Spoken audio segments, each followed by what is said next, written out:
Lads.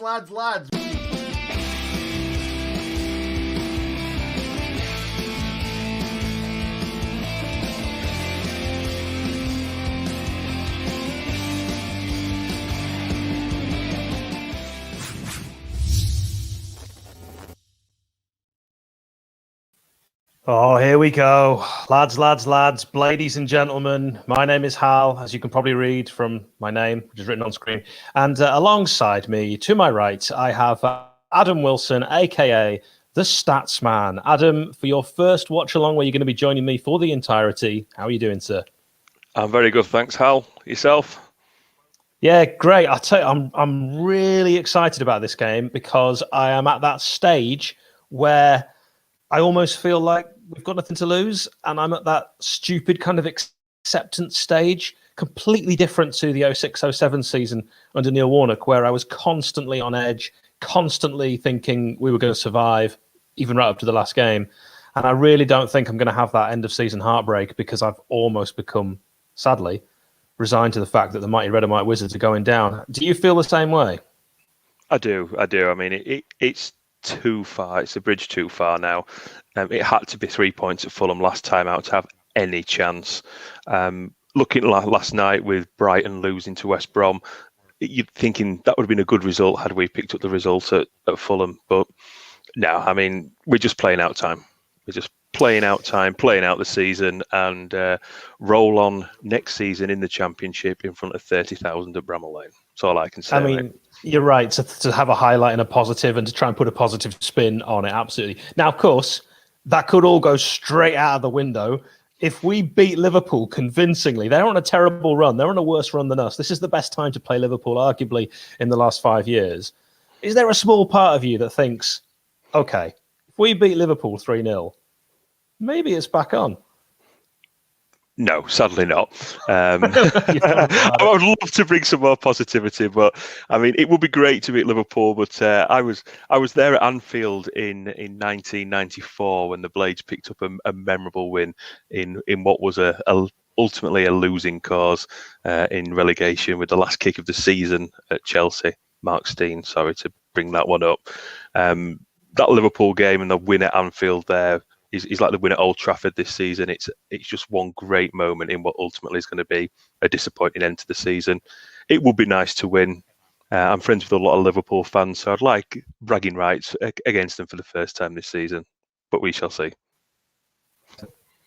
I'll tell you what we will do. We will actually have a look at our team for today. For those of you who haven't seen the lineup for the Mighty Red and White Wizards today, it's spot on what I predicted on our Twitter. That's why it's well worth following at Sheff United Way, so that you can actually see the team now clearly before even Wilder's made his mind up on it. Now, I didn't go through the subs. That would be a stretch too far, but it's interesting to see Ramsdale in goal, and then where it really was the area of concern, the defence. Ampadu back playing in that right-sided central defensive position where he operated against Fulham. Obviously, we knew Phil Jagielka would continue to deputise for the injured John Egan. Then it's Keane Bryan on that left-sided centre-back position. Oliver Norwood coming in for quite a bit of stick. Adam, he plays in that defensive midfield position, that deep-lying playmaker role. Do you think that Norwood's actually going to have one of those bounce-back games that he needs, or because it's actually been against some of the bigger clubs where he's let us down, is he going to be found wanting today? It could be found wanting. Norwood likes time and space for the distribution, and I don't think he's going to have that time and space with looking at the Liverpool side today. It's needs must. I guess there's not much else that could have come into the midfield, but he wouldn't have been in the side for me. I'd have perhaps gone with Ben Osborne on the left and either dropped Fleck or Lundstrom back, but I'm not Chris Wilder. Yeah, absolutely. Neither am I. I wish I was sometimes. Then we've got George Baldock, who's in for Bogle. I mean, Baldock started the last game, but we know that Baldock and Bogle, it's that choice, that decision to interchange or to stick with one or the other. And Bogle, unfortunately, picking up an injury after that challenge. Areola making a bit of a boob in that Fulham game. And so Bogle out, injured. Baldock going to play on that right side position. Then on the left sided position, we've got Ender Stevens. In midfield, John Fleck, John Lundstrom. Up front, David McGoldrick. He's the captain. And next to him, Adam, when I say the name Ollie McBurney, how do you feel? Not with David McGoldrick is how I feel about Ollie McBurney. Ollie McBurney to win headers and somebody with pace to run on, whether that be Brewster or whether that be Ollie Burke, would have been my choice to go up top. It's a strange duo up front. Lack of pace again. Yeah, the pace is on the bench. You wonder what Ollie Burke's got to do to actually start a game. He is on the bench, as is the other pacey front man who we heard was out injured. I mean, Wilder keeping his cards so close to his chest in the pre-game interview, it's almost not worth watching because he doesn't give you any team news, really. He'll sometimes tell you players that are definitely out, like he told us about Bogle. But the insinuation was that Mousse wasn't going to be involved today. He's on the bench. We've also got Ben Osborne, who I absolutely adore. I think Ben Osborne, for me, is our best player in that left wing-back position on form this season. Adam, would you have started Ben Osborne either at left wing-back or in midfield? Absolutely.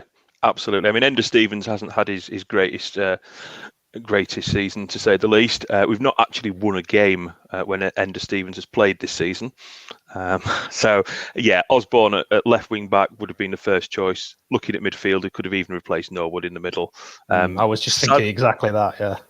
Sadly, I think Ben Osborne's going to be one of those players that when we do go down to the Championship, he's going to go somewhere where he's appreciated a little bit more and gets a lot more game time. He deserves a lot more minutes on the pitch than what he's had. Yes, spot on. Completely agree with that. Also on the bench, young Maguire, young Ndiaye. Will either of those get a chance to show what they can do? It very much is a case of should we throw the kids in? We had a video on that. You can check it out. I wouldn't watch it now. Obviously, you're watching us, but do save that to your watch later. We had a brilliant insight into the academy with Jason, aka The Knowledge, Shalito, who really knows his stuff on the academy. Check it out on our channel at Sheff United Way.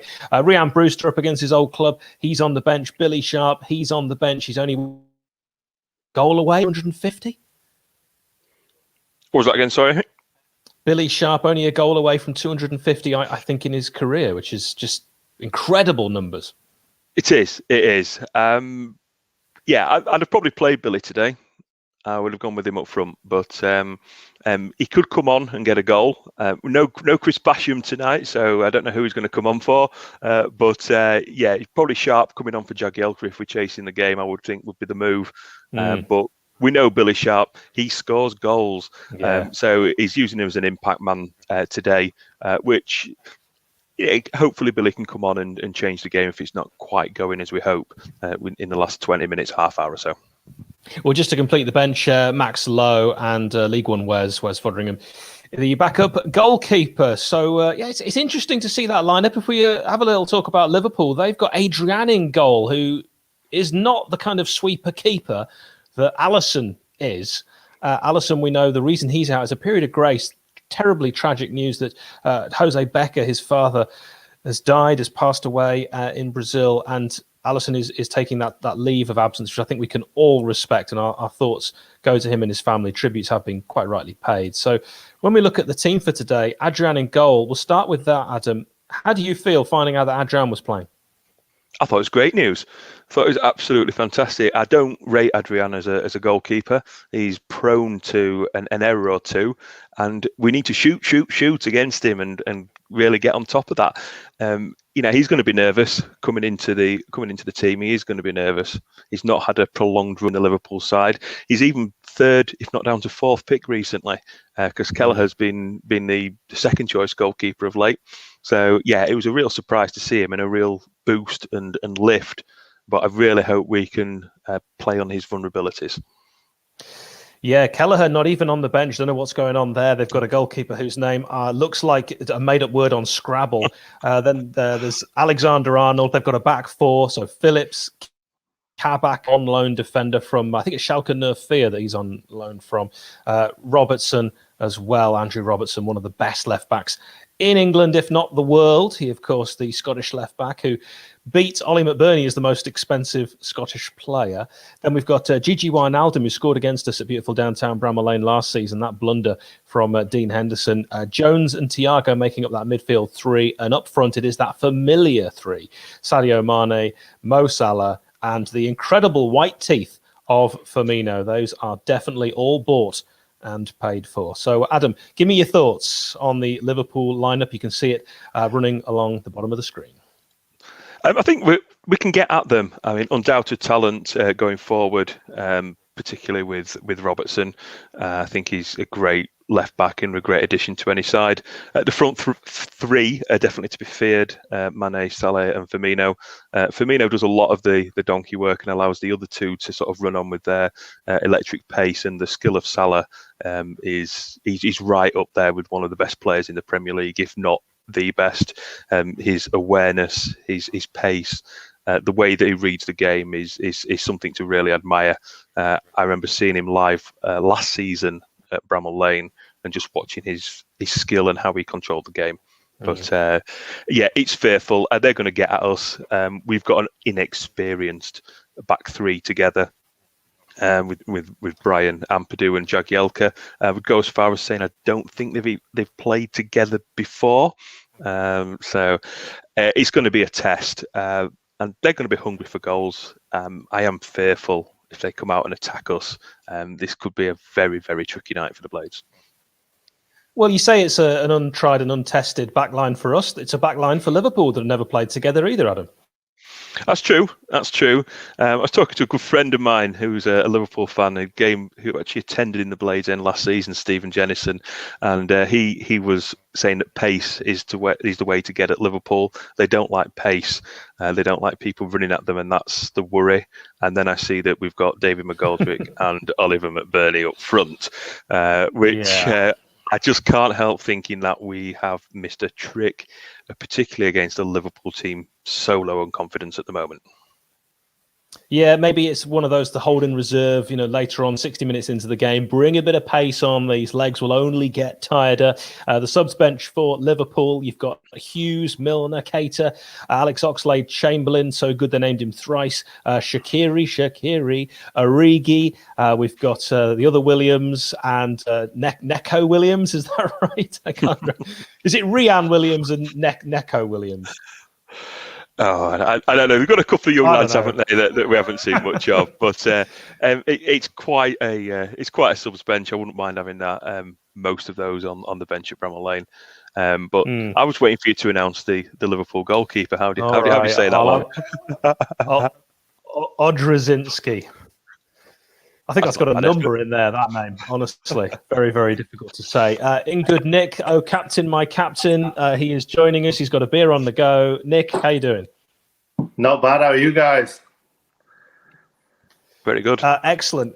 We are looking forward to this game. So, Nick, you've seen the two lineups. You'll be very impressed that your boy got the Blades team spot on. You did. Well done, mate. Well done. I think I went for Ollie Burke instead of McBurney. Still think that my team would pan your team, Hal.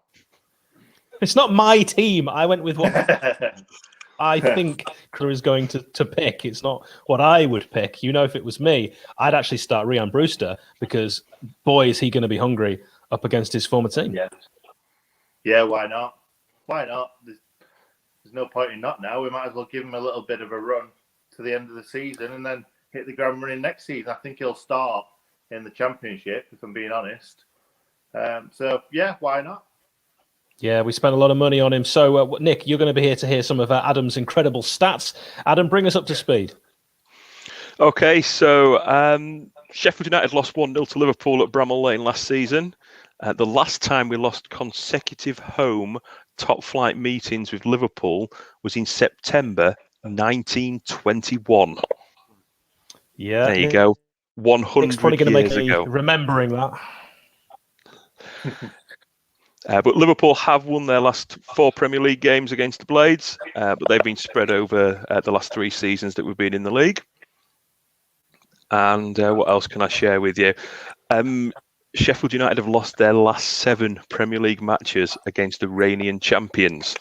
But the last win against the reigning champions was against Leeds in April 1993. So all runs have to come to an end, don't they? Yeah, I like the way you say reigning champions. It does sound like Iranian champions. To be honest, give us more of a chance against the way things are going. I can give you one that Chris Wilder reached his 200th league game in charge of the Blades when we played West Ham, becoming the 6th United manager to reach that milestone. Along with John Harris, he has the most wins. So Of the 200 league games that Wilder's been in charge of, how many wins has he had with the Blades?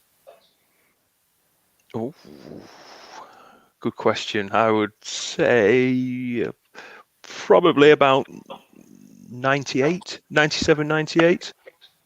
What do you think, Nick? 99. You two are both being too generous and too kind. It is 93, the joint most. So he and John Harris reached that 93 in 200 league games. And also in 200 games, Neil Warnock reached 84, Dave Bassett 86, and Ian Porterfield, I'm going in the order of getting better and better, 89. So well done to all those. But Wilder, I think a tremendous effort, 93. Of course, he would have got there far sooner had we not had that awful start to the season. Absolutely. And obviously with us taking such a long time to get a win this season, it just got harder and harder, didn't it? And he was on, what was it, 99? Was it 99 wins? No. For ages. Yeah, 99 wins, yeah. Ages. That was horrible. But hopefully we'll get a few more wins next season. I'm sure we will. Yeah, I also am sure of that. And I'm also sure I love Stuart Davis. $4.99. We're gonna Adam, you're the maths man. So $4.99 split between the three of us is $1.67.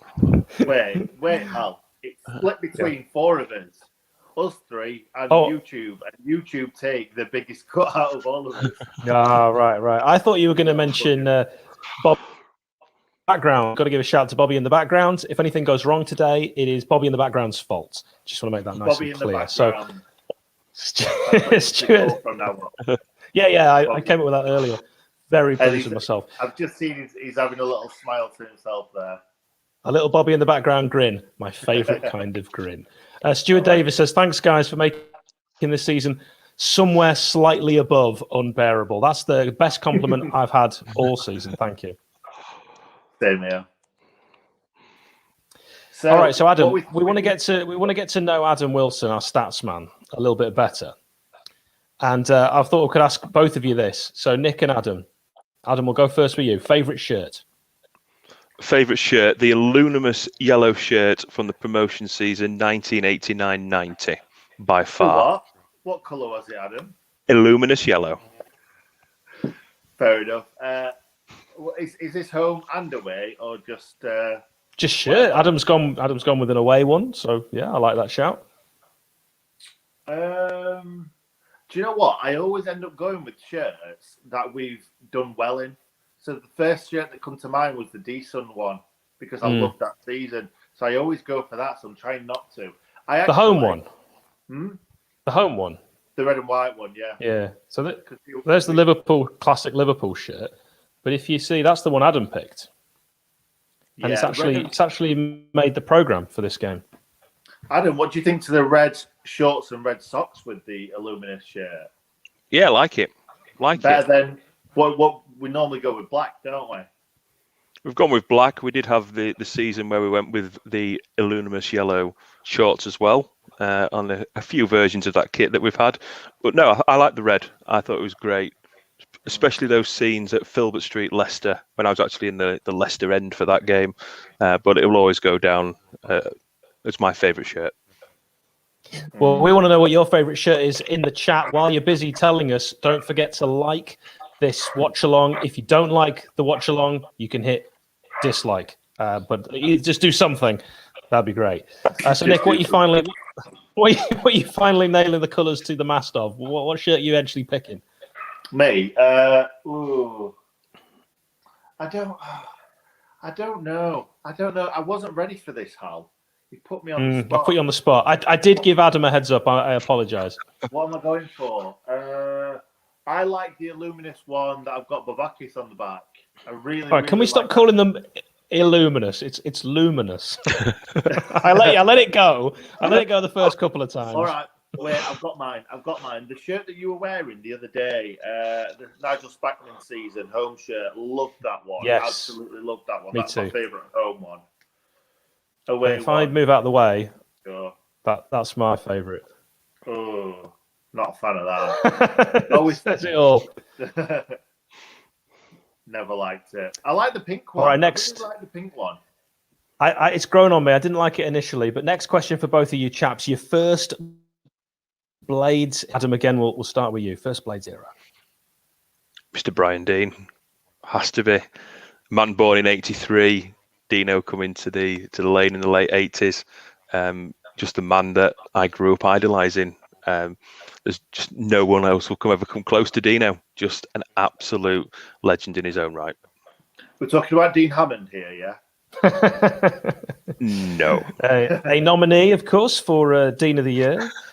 So do pop now in the chat your first Blades hero. No one's going to ask me, so I'll go to Nick. First Blades hero. I liked Gareth Taylor. I really like Gareth Taylor. He was my very, very first favourite player, I think. It's between Gareth Taylor, Paul Devlin, and Vasco Bokis, I think. All those. And, you know, a bit like the shirt answer, this, isn't it? I'll just list a load of different shirts. Oh, thank you for asking. I'm going to say Adam knows my first Blades hero, and he can tell us. Mitcham David Ward. Mitch Ward to his friends. Yeah, Mitcham David Ward, my first ever Blades hero. Thank you, all of you that are sharing. I tell you what, we normally. That's a great spelling. Adam and I have a little joke that often you see the wrong spelling of every Blades player except Phil Jagielka.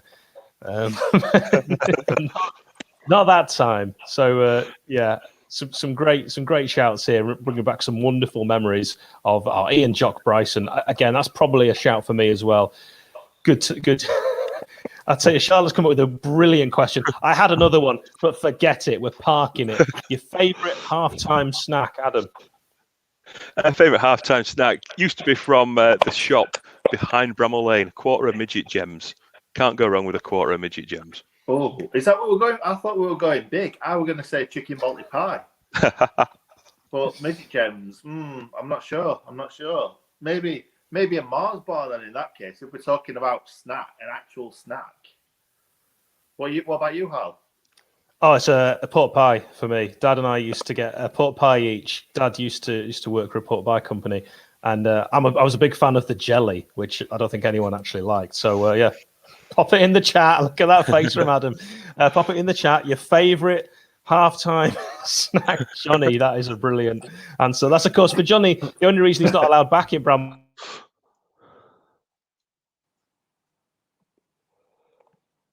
Have we lost Hal? We've lost Hal. I think we've lost Hal temporarily. Oh my God.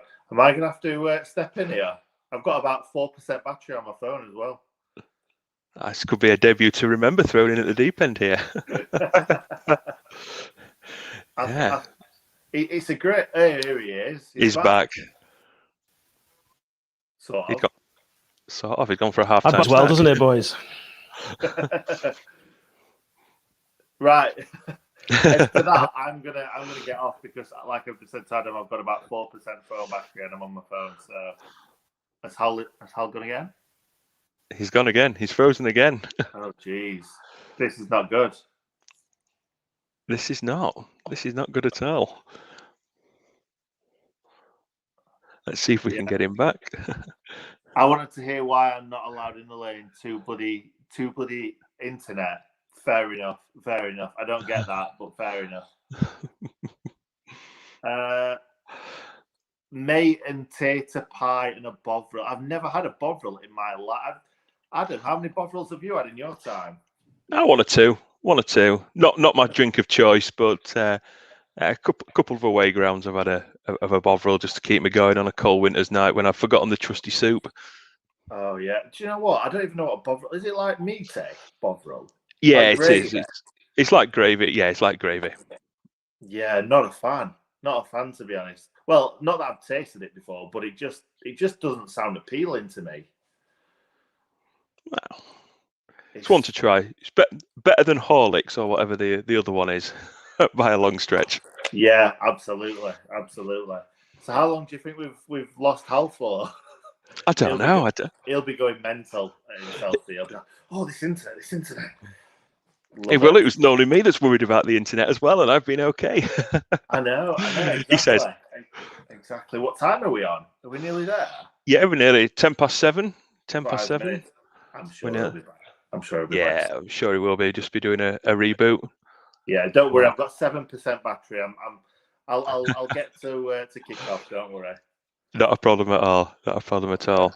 Oh, Bovril. Oh, I've missed that. Bovril with Hendo's. Johnny just put. Hendo's. Yeah, I understand, but I don't understand it. With Bovril? Like, does Bovril have? Is it chunky? Bobril's just like it's just like a normal drink. It's just like drinking gravy. That's the best way I can describe it. Yeah. Oh, he's here. Tell you He's what, I'm glad there's three of us at the moment because that everything just went off in the whole house. So, Could you imagine? If Adam, it was just you and Adam, I'd be like, yeah. Well, it just thrown every Adam, stat he's ever had at the stream. there's obviously something in the area that's like major power cut stuff happening. So it could happen then, and it's totally out of my hands. So pressure's on you, Adam. If I do disappear, you'll have to carry the ship until I can come back. Not a problem. Not a problem. Hopefully, some good action on the pitch.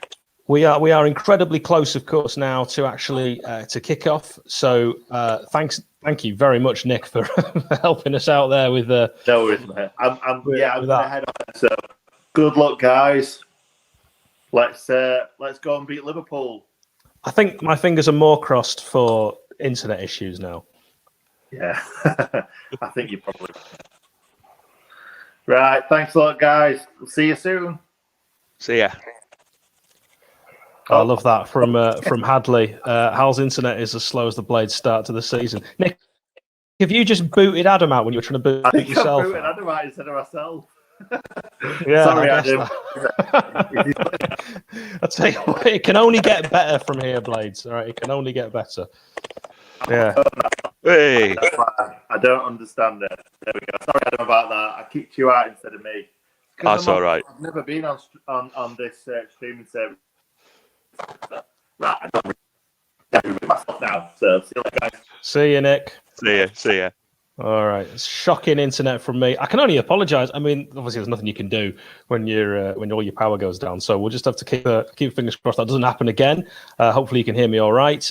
Adam and I are going to be on the same time. We're going to be watching the game on Sky Sports main event. We aren't going to stream the game on here. We just simply react to it. So if you're hoping to actually get some sort of free, cheap way of watching it, this ain't it. But we will be your alternative commentary. So the way I watch Watchalongs, and I was watching quite a few today because it's a massive day of football, is to mute the telly and watch us. Now, if we get ahead of your TV or your stream, you can pause us. So that's just something to know. A lot of people think you can't do that. You can do that. Maybe not if you're watching on Periscope. I don't know about that, but you certainly can for a few others. So Adam, talk through how you feel now. I think this is going to be very tricky. I'm always the eternal optimist when it comes to the Blades and hoping that we can pick something up. But a draw is a good result. However, if it is level going into the last 10, 15 minutes, I would like to see us actually go for a game. Let's try and get something on the board. Losing 1-0 is irrelevant. We may as well lose 3 or 4 going for it. So I just want us to be positive and just have a real go. And hopefully it's a night like at Old Trafford to put in the memory bank from when we were a Premier League club. But we will be back.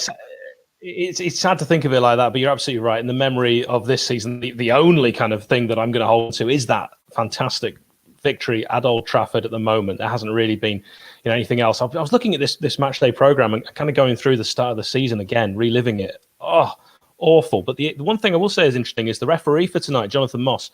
We've only had him once this season, and it was a game where there was 5 goals. So if you're a neutral, this could be quite exciting. Unfortunately, 4 of those went against us. He was our referee for the away game against Chelsea, the only other time. That's you put the mockers on it then. 0-0, everyone. Yeah. I don't honestly, Chris. My internet is normally spot on. If I do keep dropping off, I don't know. It's something going on in the area, so not a lot I can do about it. But we do have Adam as my emergency backup for commentary duties, should it happen.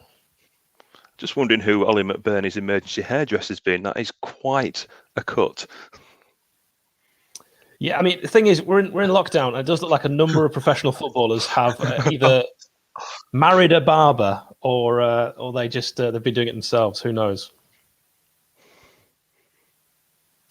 But Ollie looking very, very different, and yeah. Oh, good. People saying I've blipped. What internet I've got? Darling, please don't use that as well. Because to me, it seems absolutely fine. I didn't even know when I went before. But anyway, we don't want to concentrate on that. Instead, we want to concentrate on the game. If I do disappear, I can only apologise. I'll do my very, very best to try and get back on. Adam, I've actually got an idea. If it really goes bad, tell me. If I keep dropping out, Yep. and I'll go on 4G and I'll just do it. No problem. All right, we are going to beautiful downtown Bramall Lane. We've got so much to look forward to, as Adam keeps saying, next season. But for now, it's just about getting through the next 14 games, including this one, Sheffield United against Liverpool. We are on 0-0-11, just if you're trying to keep up with us. And we have kicked off. The Blades attacking the, as we like to do, the Bramall Lane upper end rather than attacking the Kop. We save that for second half when we win the toss, and the ball played all the way back to Aaron Ramsdale. We're on 30 seconds in this game. Thump long, looking for Ollie McBurney, and it's already referee's put his whistle to his mouth, saying there was a foul there in the jump. And there's Jurgen Klopp on the touchline. Adam, your thoughts on Jurgen Klopp? Oh, he's an excellent manager, isn't he? I know he's had his fallouts with Chris, with Sir Christopher, but he's a top manager. He's transformed Liverpool. He brought them the title. His brand of football is really good to watch. I think he's handled the media very well in the main. He's prone to a silly comment or two, but no, all in all, a great bit of time for Jurgen Klopp and what he's brought to the English game. And the other big question: what do you make of this Liverpool kit? Yeah, it's different. Reminds me of a Barcelona away kit from the late 90s. Yeah. It's very off-putting that the shirts don't match the shorts, and it's a slightly different shade, which I'm finding very off-putting. It's not their best, is it? Yeah, if that's what you came for, we're talking fashion already. 1 minute 41 in this game. Blades 0, Liverpool 0. You see the score will be updated on our screen here. Liverpool starting to come forward, and referee thought about giving a free kick there, decided nothing on it, and the ball's made its way back to Ramsdale, who clears it long, flicked on by McBurney. Nice little touch by David McGoldrick, who can just look to start things again, and a ball thumped forward. I don't think that's going to be any danger at all for Liverpool. They can only deal with the first header, though, and the second one drops down. Adam, we've got a chance here. We have. We need to spread it, move it quickly. Good to see Baldock getting forward early, but it's petered out and we're back with the keeper, which is so much the problem this season. A promising attack turns into going backwards. When we had men forward, why did we go backwards, as you quite rightly say there, when there was options to go forward? That seems like a missed opportunity early doors. It does. And it looks like Liverpool are bossing the midfield in the early stages as well, which is not a good sign, particularly with that inexperienced defence playing together. I think the midfield needs to step up tonight and help protect them where they can. Yeah, and chance there. You think Liverpool might have got the ball given away and then won back, some sloppy play, but the Blades doing their best to try and keep possession. Then, of course, it's given away as soon as I say that on this left-hand side, and Liverpool just trying to start to get a foothold in this game. No signs actually shown any kind of attacking real intent. When the Blades had an opportunity to break, it was quickly pitted out and went all the way back to Ramsdale. But that's good play from United at the back as they look to start again. This makeshift back line, both sides playing with defences that will never have played together before. Adam, what have you made of the first 4 minutes? I think the game's going to settle into a pattern with Liverpool having the majority of possession. They're happy to be patient, play the ball around, and then look to pick that killer pass with the pace that they've got up front. Both sides just sort of feeling each other out early on. Well, that's a nice comment, Barry. By the way, I was about to say, do get your questions in. That's why you may have heard me say that's a nice query. But Barry, thank you very much. Calling me a top bloke whose internet is, for some reason, letting him down. I don't know if I'm glitching or whatever. It seems fine for me. But Adam's going to keep me on the straight and narrow, and I'll swap over to 4G if I need to. But goal kick for Rammers. We're bang on 4 minutes if you're trying to follow us and you're watching on Sky Sports. As I say, if we're ever ahead, you can pause us. Don't forget, subscribe as well to the channel. And what I'd really like, Adam, tell people why they should follow the Twitter account. Oh, I mean, you've got you, they've got Nick, they've got me with my stats. We've got an array of international blades as well that are also on, and it's just the place to be. And follow us on YouTube, Instagram, Facebook, everywhere. At Sheffield United Way. It's the future. Yeah. Nearly called it Sheffield United Way, which I get quite a lot. I did a preview on a Liverpool channel straight away. They introduced it as Hal from the Sheffield United Way. I see everything. Then again, we are Sheffield United. I don't really mind that. Right, free kick to the Blades on the right-hand side. 4 minutes 47. Ball swung in. Header saved, but only parried and then cleared at that near post. And Adrian, Adam, tested. Lovely ball in that. That's an excellent ball in. Didn't hit the first man. Got through. David McGoldrick. Possibly a knee offside there. But hit the target. Forced Adrian into a save. Yeah, it was a really good delivery. I thought it was offside, and McGoldrick forcing a good header.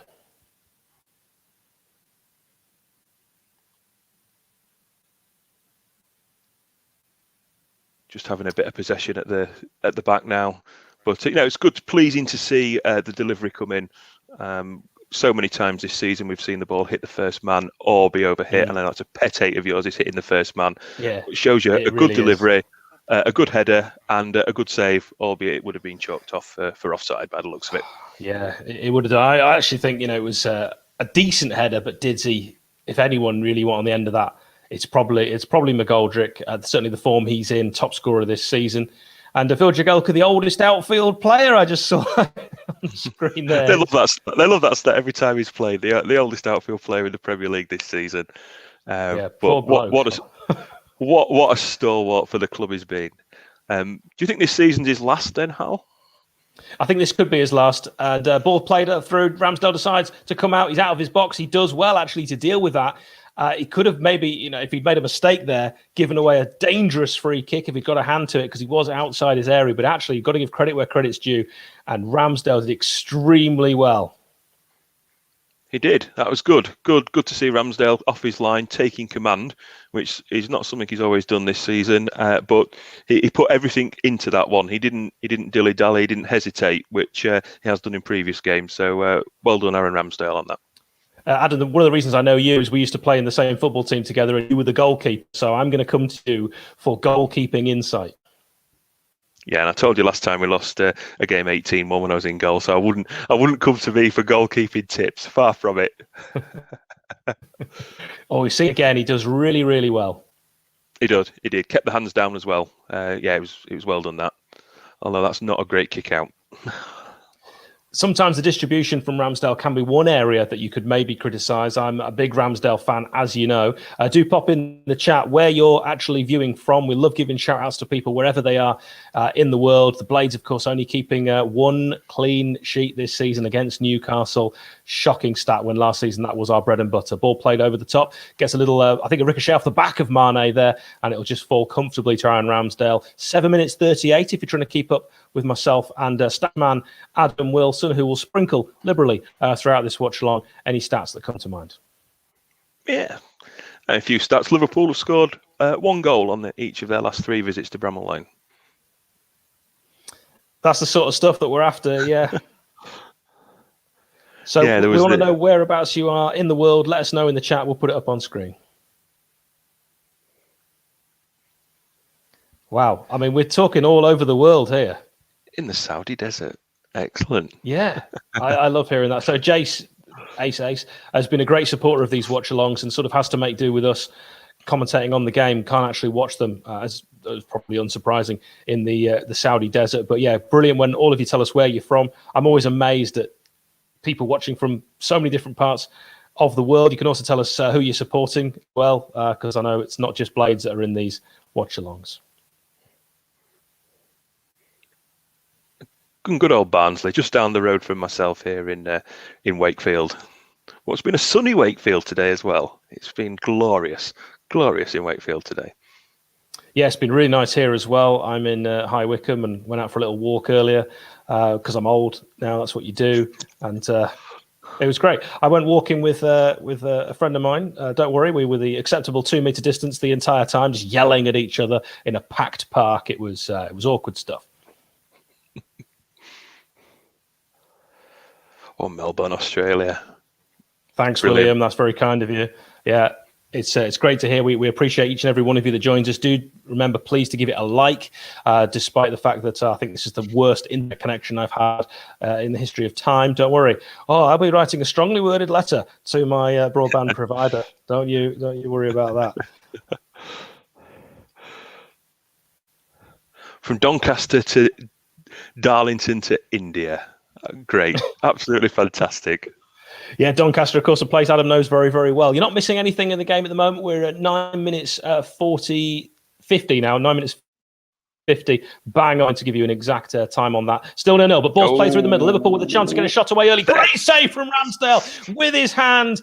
It was a strong right hand from Rammers when it looked to be a certain Liverpool goal on 10 minutes, but the danger not gone. On the left-hand side, swung in, and Ramsdale's going to get 2 palms on that one as he stops it from going underneath the bar. Now we're on the edge of the area. Liverpool could try and get another cross in, and they will, I'm sure. Mo Salah looking dangerous. He's got options. He's found one on that left-hand side. They're going to keep that ball alive. They've got men pouring forward, the Blade keeping their defenders in the box. Can Liverpool get a cross in? It's pretty good defending right now from Sheffield United. They're not allowing them to get that ball in the box. It's just on the edge. Still not got that cross in. Still keeping them quiet. Can they now get a shot away? Ball played in, but it's into a packed one. It looked like a handball there. Referee says play on. It would have been a handball on a Liverpool player, not a Blades player, and it's outside the area. Then it swung back in. Not a bad delivery at all, but a poor touch, and that'll go straight out. From Salah there, it was a good ball in, Adam. That was a lot of danger. It was, but excellent save from Ramsdale. The first save was tremendous. Made himself big, spread the body, and kept that out, which was pleasing to see. It was a good head through from Mane, but yeah, he made himself big there, which was great to see. The second one with the cross coming in, he could have probably have let it go, I thought at first, but tipped it into play. But I thought John Lundstram did very well in defence there. He was looking at the man he was due to be picking up as they were looking to find that pass. Lundstram did not leave his man, and that was very well played by John Lundstram. I thought it was very good defending.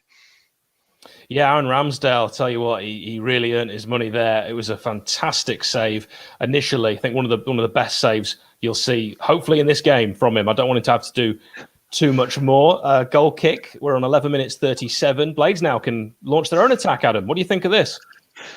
They're trying to keep in possession. They just need that zip, need to find a way to get the ball crossed in. Good to see Kean Bryan getting forward a little bit there.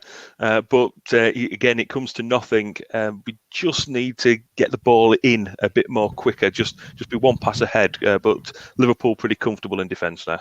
You're right, Adam. You said before the game started that the pace is the thing that scares Liverpool, but there's a turn on halfway as Liverpool will pour forward once again. When they do attack the Blades, it is with pace. Mane, can he cross the ball in that beats the first man? No. Blades have a chance to clear, and it's a foul in the box by Firmino on the Blade. So we will get a free kick. Don't worry, no penalty.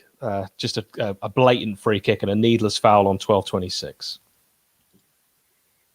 It's been a good start though. Been quite an open game to start with. Both teams have tried to get forward. It's not been as cagey as some of the previous games that we've had, and a bit of goalmouth action at our end, unfortunately. But hopefully we can find a way to test Liverpool, test Adrian, and get our noses in front. Spot on. It's not been as cagey as some of the games we've had to witness earlier, even just today. You know, if you are a neutral watching this game, it's not been bad stuff. The new shaven-headed Ollie McBurney there drawing a foul. That's what he's in the team for, try and win the aerial battles. But like I've said, we need somebody running on. I mean, Ollie McBurney will try. He will win his fair share of headers. He'll also give away a few free kicks, but we need someone to get on the end of the ball when he's flicking them on or holding it up. Adam, what do you think of this question from Charles Fletcher? Do you think if the Blades had another defender and midfielder, they wouldn't be in the relegation zone? I think we definitely would need another defender. Jack O'Connell's been missed all season, as we know. So, definitely another defender would have been useful for us.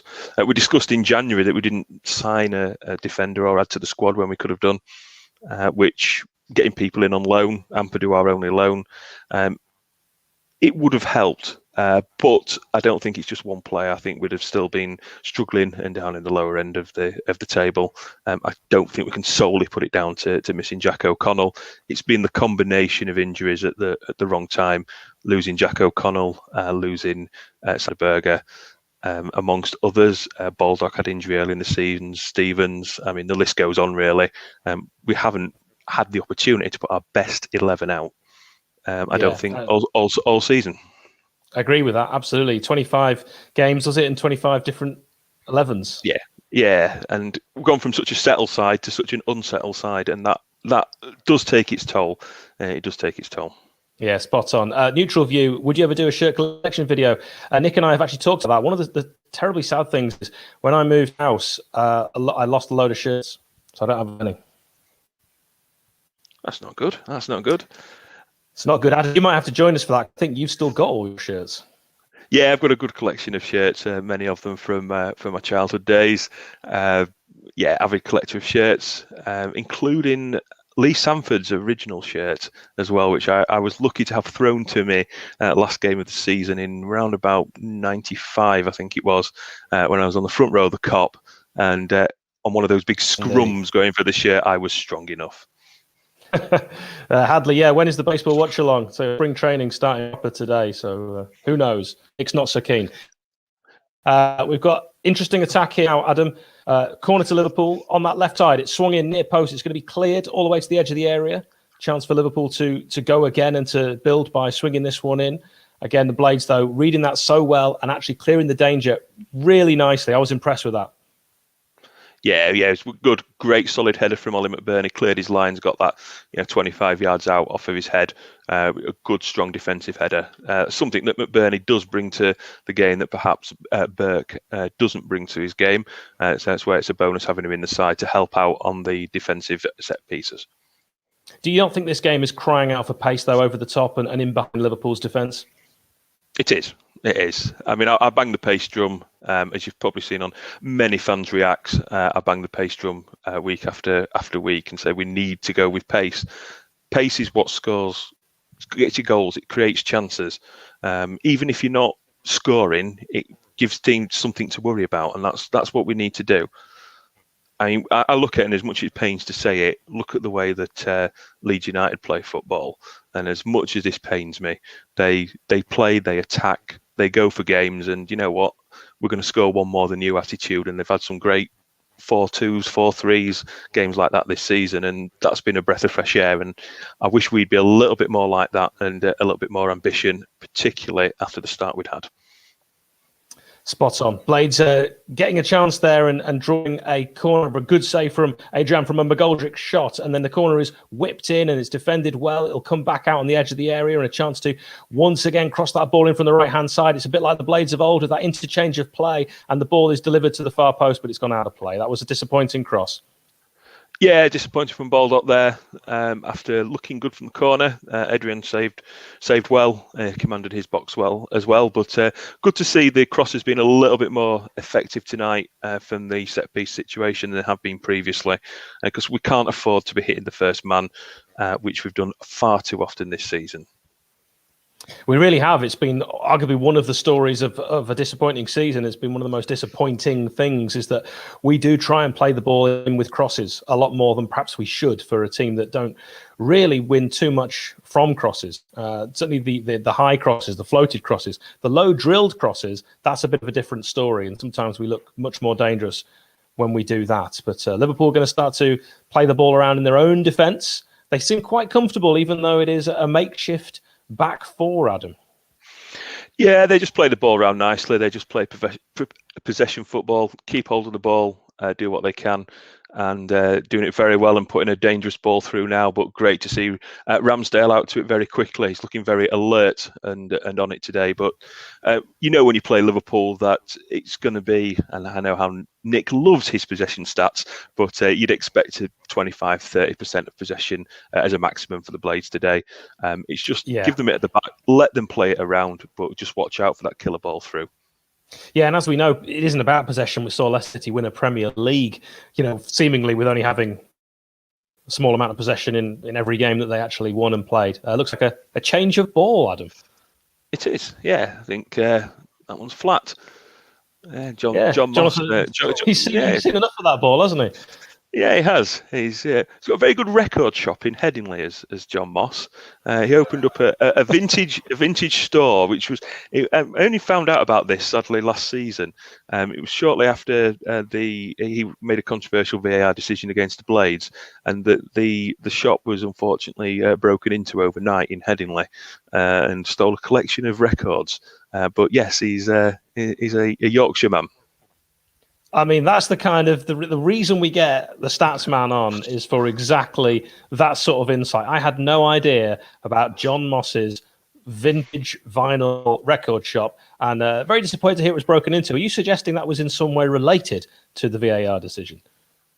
No, not at all. Not at all. It was only as it came about because the incidents happened in quick succession of each other. So it was just how it came about. And I'd passed that record store on numerous times in Headingley myself when I've had a few days out of the cricket, but I did not know until that point it was John Moss's.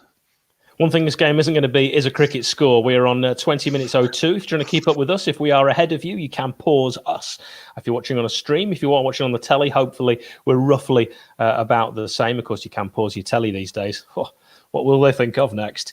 It's 0-0, and it's been a game where the Blades have had a few good efforts. I was particularly impressed with that shot from McGoldrick that Adrian didn't look too comfortable with Adrian, but we need to test him more. He's not first choice keeper. He's a keeper that's prone to error. He doesn't like the ball to his feet, despite the fact that Liverpool like playing that sweeper keeper. So I want to see us test him a lot more. Yeah, we need to test him, but it's been a problem all season. We're not shooting on sight, and it's getting frustrating. It really is. We need goals. Even last season, we had the clean sheets. We only scored 39 goals last year. Yeah, this season, the clean sheets have dried up. The goals have dried up, and that's why we're in the predicament that we're in. And we are in a massive predicament, and the ball kicked out by Rammers, not what he would have wanted, straight out for a throw-in where the managers congregate on that right-hand side. It's given straight back. Liverpool have a chance with the ball dropping in the box. Ramsdale comes out, smothers superbly. Rammers is having a really good game. He's looking to come out bravely at the feet when there's boots flying. You like to see it. Reminds me of classic Simon Tracy. Yeah, he's having a very good game tonight. Been called into action 3 or 4 times in the first 20 minutes already. But dare I say it, looking strong and looking why Sheffield United spent money bringing Aaron Ramsdale back to Bramall Lane. And it'd be good for his confidence too. Yeah, this is the Aaron Ramsdale we thought we were getting. Ball back in from Liverpool. Again, it's well defended by the Blades and a chance to get it clear on this left-hand side. It's kind of a looped clearance, and Didsey does well to try and cushion it down, but not the best touch. No, we just need to try and get out. It'd be nice to have a bit of possession ourselves, just try and like I say, test Adrian where we can. But yeah, that's a really good save again from Ramsdale. Just seeing that back there, it was a bit of a heavy touch, came off of the knee. Baldock sheffed him out the way, and Ramsdale spread his body, made himself big again. Good to see. Do you think Baldock is risking a penalty with that kind of industrial challenge? In these days, who knows? I mean, you get a penalty for anything these days, don't you? I mean, yeah, it's true. I was looking at the volume on 22-30. Yeah, in the volume of penalties that we see in Premier League games and right across the country, actually, but we see so many penalties nowadays, which back in the day would not be penalties, and it's hard to know what are the rules. I consider myself intelligent, and I've seen penalties given for nothing. I've seen stonewall penalties like the one last week at Fulham. That means Jada Bogle's missing. I mean, I just no consistency. At least when there was no VAR, the referees would be inconsistent. You could accept it down to human error, but now we've brought video into the game, we're having the same problems. Nobody knows. Spot on, darling. Spot on. We don't know the rules anymore. It really has just become who's refereeing on the day, who's in Stockley Park, and it just seems to be that it's not better with video technology. It's still that inconsistency. It's a free kick to the Blades on 23-31. Was a foul on Ollie McBurney. And this is a good position, sort of 10 yards outside the D. It's swung into the box, and it's left by everyone. And that'll just roll towards Ollie McBurney, who's thought about, for some reason, shepherding it out. But that would have been a throw into Liverpool. And Liverpool, with Sadio Mane, can actually get the ball clear. And now they'll start to bring it away. That's a wasted opportunity for the Blades with their own free kick. And it's a good ball through and a wonderful on the stretch defending to stop that getting through to Bobby Firmino. That was really good defending. The Blades, I've said that a few times today, Adam, have defended well. They have. And we need to get Adrian, as Lewis Wilmer has just said.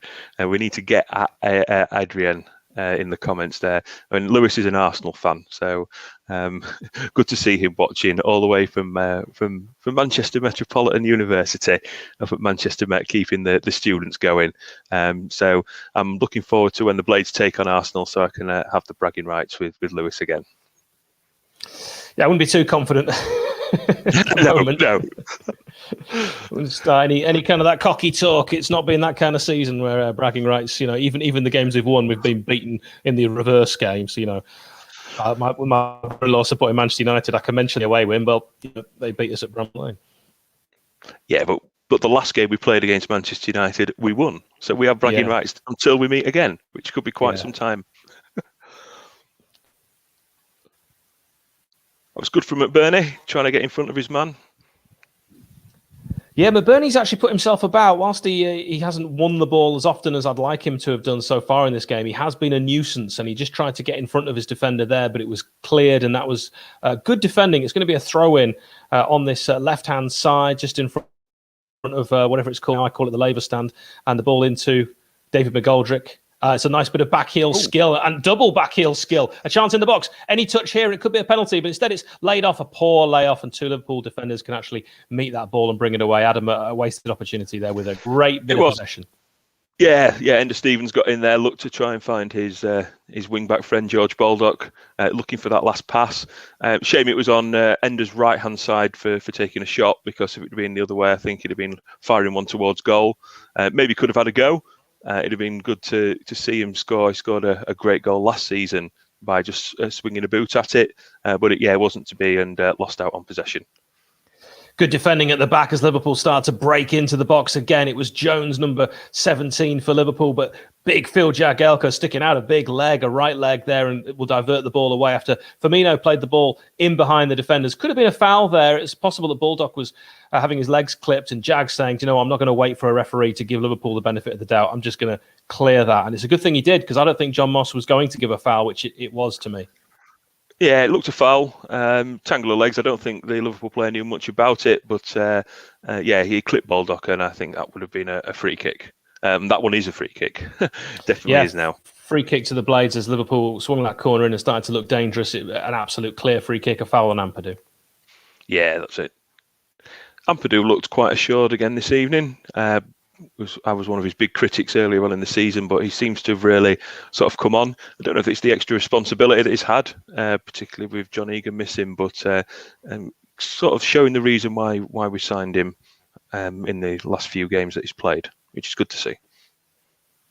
Yeah, it was Thiago coming in there quite hard on Ampadu. You're right, he has got better. He's looked better as a defender rather than a sort of deep line midfielder. Yeah, definitely. But he won't be with us next season, I don't think. I think Ampadu's going to want to play Premier League football. So unless we survive, I don't think Ampadu is with us next season. Ball up long from Ramsdale. It's one in the air by Ollie McBurney, looking for his strike partner, David McGoldrick, and then can't quite find him, even though he did the right thing. And Liverpool will try and bring the ball away. And then it's hoisted clear in the air by the Blades. Can't bring it down under control. It's played back in defence by Liverpool. It's a bit messy at the back for Liverpool. And actually, they'll get in such confusion. The Blades will win a throw-in on this far right-hand side. And Ampadu looks to have shaken off his injury as well. That's good to see. It is. It's going to be a throw-in on this right-hand side. I would say 40 yards from the corner flag. We don't really have any Johnny Long throws in the side at the moment, Adam. Well, Ampadu's gearing up for one by the looks of it. Here, Hal. He's actually running back. He's doing the old Dave Challoner. He's getting ready to throw it in long. It's not long. It's poor, and it's straight to a Liverpool player. That was a mess. Yeah, so like you say, we don't have any long throw specialists. No one to take that one properly. And another throw in, this time to Liverpool. But it's been good. It's been an encouraging first half hour, I think, overall. Yeah, I would agree with that. I would say it's been not so much end to end. I don't want to describe it as that kind of an exciting game, but the Blades certainly contributing and I think defending really well. And now there's a chance to build again with Ender Stevens on the left, played it back in midfield. And it's good passing in the midfield between our midfielders who've tried to keep possession, but they've often gone backwards. And that's probably been the only slight negative I can say, because actually it's been a very, very good display. But a ball chipped over the top now for Liverpool with a chance for Salah to break, and one man to beat, and he manages to get a shot away, and Ramsdale will again save, this time with his legs. He's looking very, very assured. He is. It was a good save. Salah got through there and was looking to find the near post, but Ramsdale crucially wasn't beaten at his near post. It was good. Yeah, I've been really impressed with Ramsdale. He's been the star of the first half, and so far keeping the Blades in it with, I'd say, 3 really good saves. Salah's got so much pace, and up against Jagielka, you felt like there was only going to be one winner, and there was. Jags did his best just to shepherd him, but actually didn't get a foot anywhere near where the shot was going. But Ramsdale did. He got the key foot in, and the Blades now with the possession in midfield on this left-hand side. It's long ball time, Adam. Why are we doing that when we haven't got a pacey striker up there? Yeah, I think he was looking for the ball to McBurney. Stevens didn't really have anywhere to go. The midfield was surrounded, so trying to find one up for Oliver McBurney to hold up and potentially look at John Fleck running onto it there. But just not quite the right direction on the ball forward there. Yeah, it's played back now to Adrian, and I've got to apologise, by the way, if my internet is still letting me down. I am going to sort it out at half time. Hal has plan. Thank you very much, Steve York. £5 English, unless you're from Scotland. Of course, the pounds is still legal tender. I blame myself for this season, but in all fairness to me, I need lockdown to end in July so I can go bang. Right, I'm going to stop reading that there. But thank you very much for the money. That's what happens when you read things out loud. You saw that coming, Adam, and you didn't even stop me. Family channel, all right, family channel, Steve. But thank you very much for cash. I will use that for something different to what you've suggested. And the ticker there that came up with the comment on in green, rather like Liverpool's shirt. Yeah, lots of comments as well for Rammers. He's been absolutely fantastic today. Thank you very much, Steve. I hope you enjoyed that. You're not missing anything. It's 31-41. My glasses have steamed up after that comment. I'm a bit of a prude. Ball in. Mane trying to find a man in the box, but he won't. Instead, it's defended well by the Blades until they decide to cross a lot on their own face. This is a chance for Liverpool. On the left-hand side, it's a shot. Ramsdale saves again. Another brilliant Aaron Ramsdale save, but what a mess. Adam, when do you ever clear a ball across your own goal face? That's just terrible. It's absolutely terrible. Norwood playing it back, putting, I think it was Ampadu into trouble, and he's just given it to Alexander-Arnold. Worryingly, too much coming down that side. Kean Bryan doesn't seem to be involved in the game very much at all, and throwing himself out of the way of the shot there as well. We need to sort it out at the back. Good play from Didzy as he manages to get the ball away. By the way, if this is the first time you're watching the Watchalong, the internet side of things is normally fantastic. I can only apologise. It's been wonderful all day, and then as soon as we get to the Watchalong, my provider decides that they're just going to take 50p out of the meter and let it wind down a bit. So I do apologise if I'm cutting in and out. I'm going to sort it out at half time.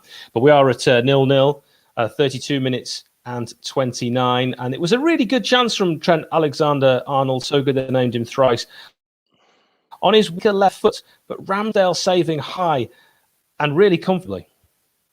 Yeah, it was comfortable. It was at the right side for him, and you'd be very disappointed if he's, if he let them score from there. But he's done what he's needed to do. You can't fault him for that today. Well, thank you, darling, telling me my internet's all right. I can't tell, so I appreciate any kind of feedback there. That's very helpful. 33:06. It's Blades 0, Liverpool 0. Ball on the right-hand side. Chance to come forward, and then it's played back. It's something the Blades have done quite a bit today when there has been options to go inside of midfield, but we do try and often play it out on that wing and try and get a cross in rather than keep possession through the middle. It's something that has frustrated me quite a bit through the season, but we're on the right-hand side, the Blades, with so many Liverpool defenders to actually try and get past, and it's a bit of, we don't know where to go, let's go backwards kind of play, and that's what's happened. Yeah, it's just an unwillingness to get the ball in the box again. There was a couple of opportunities where the ball could have been crossed in. Take your chance, see what happens, but opted for safe possession rather than opting for a shot on goal or trying to get the ball into the middle. It's been a story all season though. I mean, George Baldock is since David George Best Cottrell, to give him his full name, who used to love to take defenders on at least 8 times before thinking about crossing the ball. I think Baldock's learned from him. Blasphemy. I could tell you a story off air about David Cottrell, which I can't say on here, which is to do with when we approached him to be a guest on our channel. Right, ball swung on here. Chance, Blades, shot, across the face, and it's going to be cleared away. By the way, shouts to John EJ, a super subscriber. $4.99. Enjoying the show, lads. But where's the other lad from Sheffield today? We're giving Nick the day off because he's done loads of these and he deserves it. So instead, we've got the stats man and the Blades scaring me there with a bit of a backwards pass in midfield. Adam, I heard your heart stop as well. Yeah, it was danger, but we've come out with it. Come with possession. Ender Stevens getting forward now, which is good. Kean Bryan, good to see him overlapping, but it just a throw-in for the Blades. So, ho, Kean Bryan, yeah, throwing on the left-hand side. Ender Stevens, he's very patient sometimes with the ball. Ender Stevens, and you've said it already, Adam. It's got to be about pace. Ender there decided, I've got plenty of time on the ball. Well, you don't, Premier League, and he had it taken away from him. But luckily, we get it back. We do. And is that going to fall for? Oh, yes! Did! It's a goal! Yes! It's offside! It's surely offside. Like to see this again. I don't think that's going to count. You know, it was a mess at the back. Kabak and McBurney coming together, but the flag was up very, very quickly. I think this was offside. We will see, of course, again, but that is clearly offside. I thought it was at the time, and it's a shame because actually, that could have been an own goal, whether McBurney had started a yard back or not. Kabak panicked. He did. And I think he would have panicked. McBurney was just beyond his shoulder, head of his shoulder. He just looked like he was going to panic. He did, but he was just ahead of the line. You can't complain. He's tried. He's caused panic. It was a bit like the Chelsea game with Rudiger with the own goal as well, causing sometimes, a little bit of Adam, panic. But that feels like the only way we're going to score. It does, but we're causing them to panic. You've got to take the positives out of it. I mean, if McBurney wasn't out and about him, then it'd have been a different story. So, ball forward into the box. McGoldrick, bit of skill, chance to cross the ball. Why not cross the ball? Oh, a delay. Surely the opportunity was there offside to drill a ball. Are you saying offside? Yeah, it's offside again. Oh, it did look offside. Look at that kind of razor sharp insight that you get from the stats man. Yeah, but Fleck didn't know at the time it was offside. Should have been whipping that across the front of the 6-yard box straight away. No messing about whatsoever. I think John Fleck of last season would have done exactly that.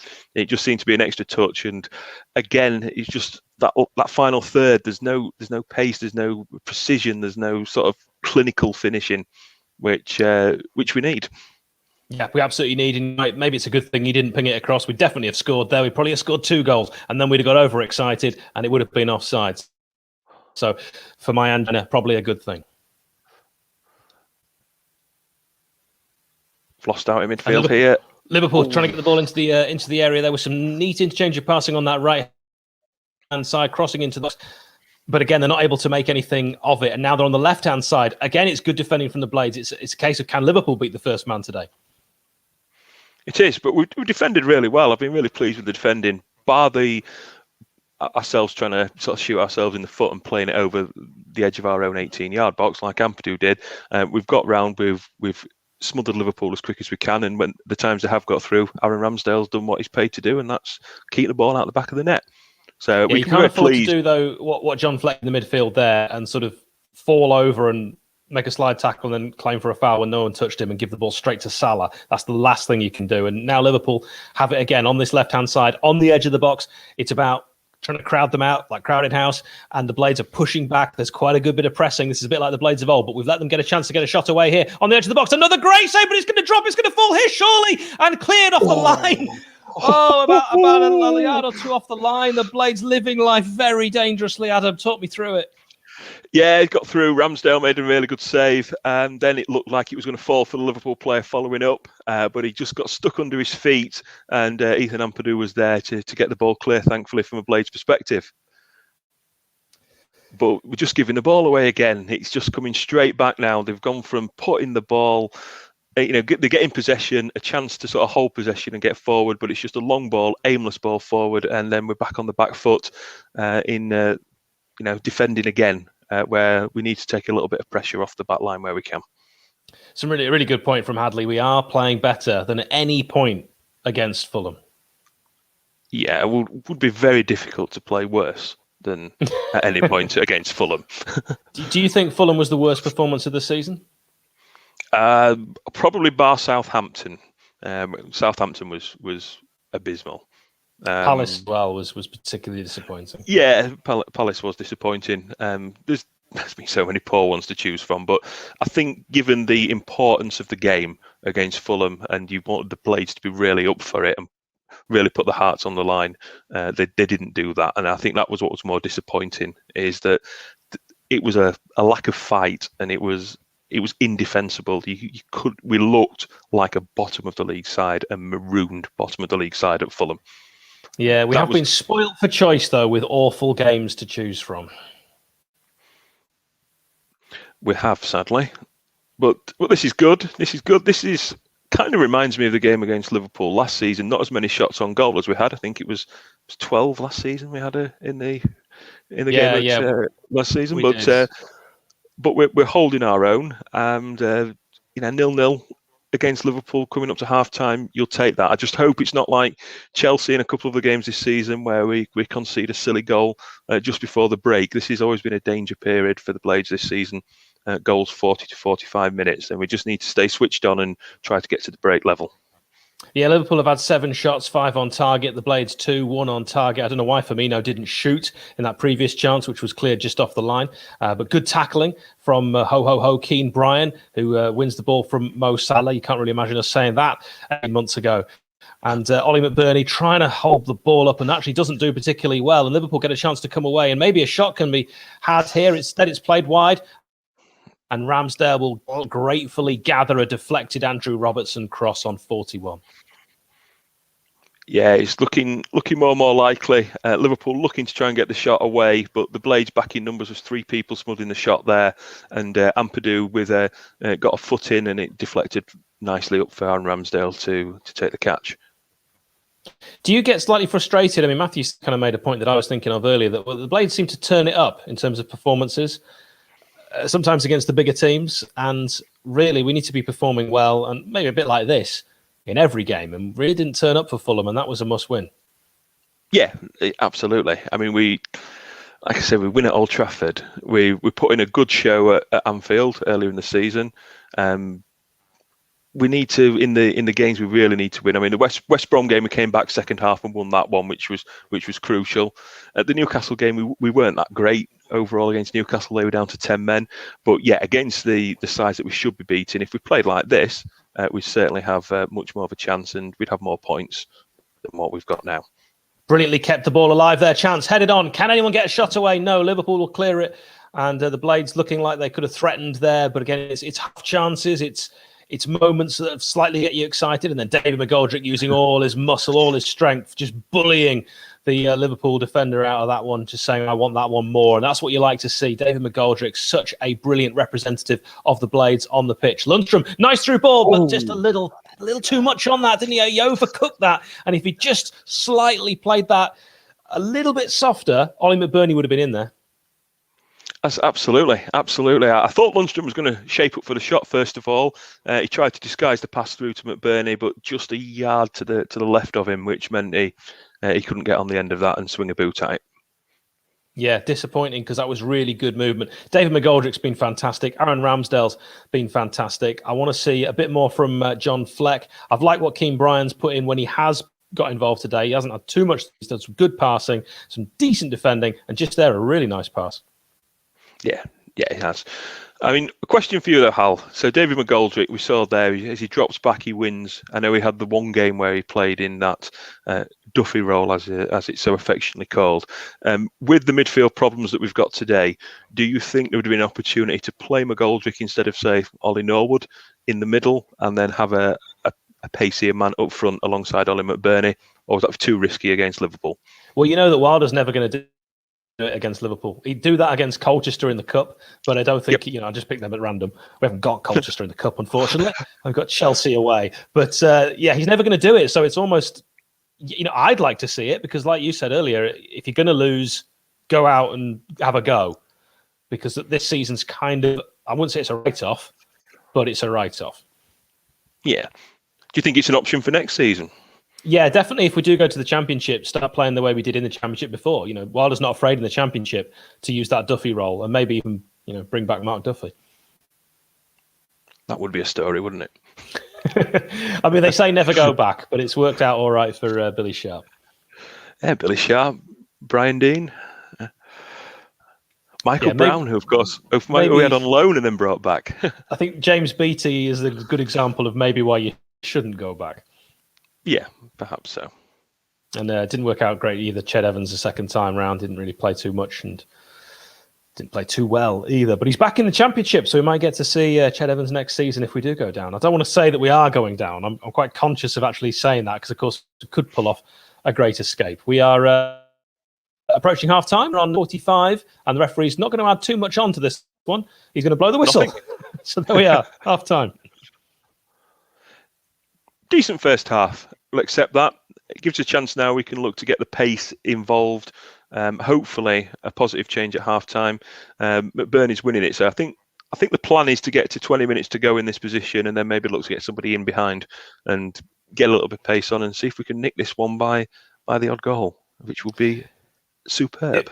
It would be marvellous. Now, Adam, be honest with me. Tell me, is my internet sufficiently bad enough that you want me to try a load of things to get it working better? It's fine for me. I've had one small, the odd little fade out every now and then, but nothing that means I can't tell what you're saying. So I think you're fine to stick with it. If everybody's watching, if everyone's watching, he's happy and can hear you loud and clear. Then all right. That's if it ain't broke, don't fix it. I can't tell. Do you want to escape at this point? Because Adam's got to record a fans react video. So if you want to do that now, you can do, and I can quite happily for half time. Yeah, no problem at all. I'll record my fans react video, which will be out on Monday, tomorrow, I believe.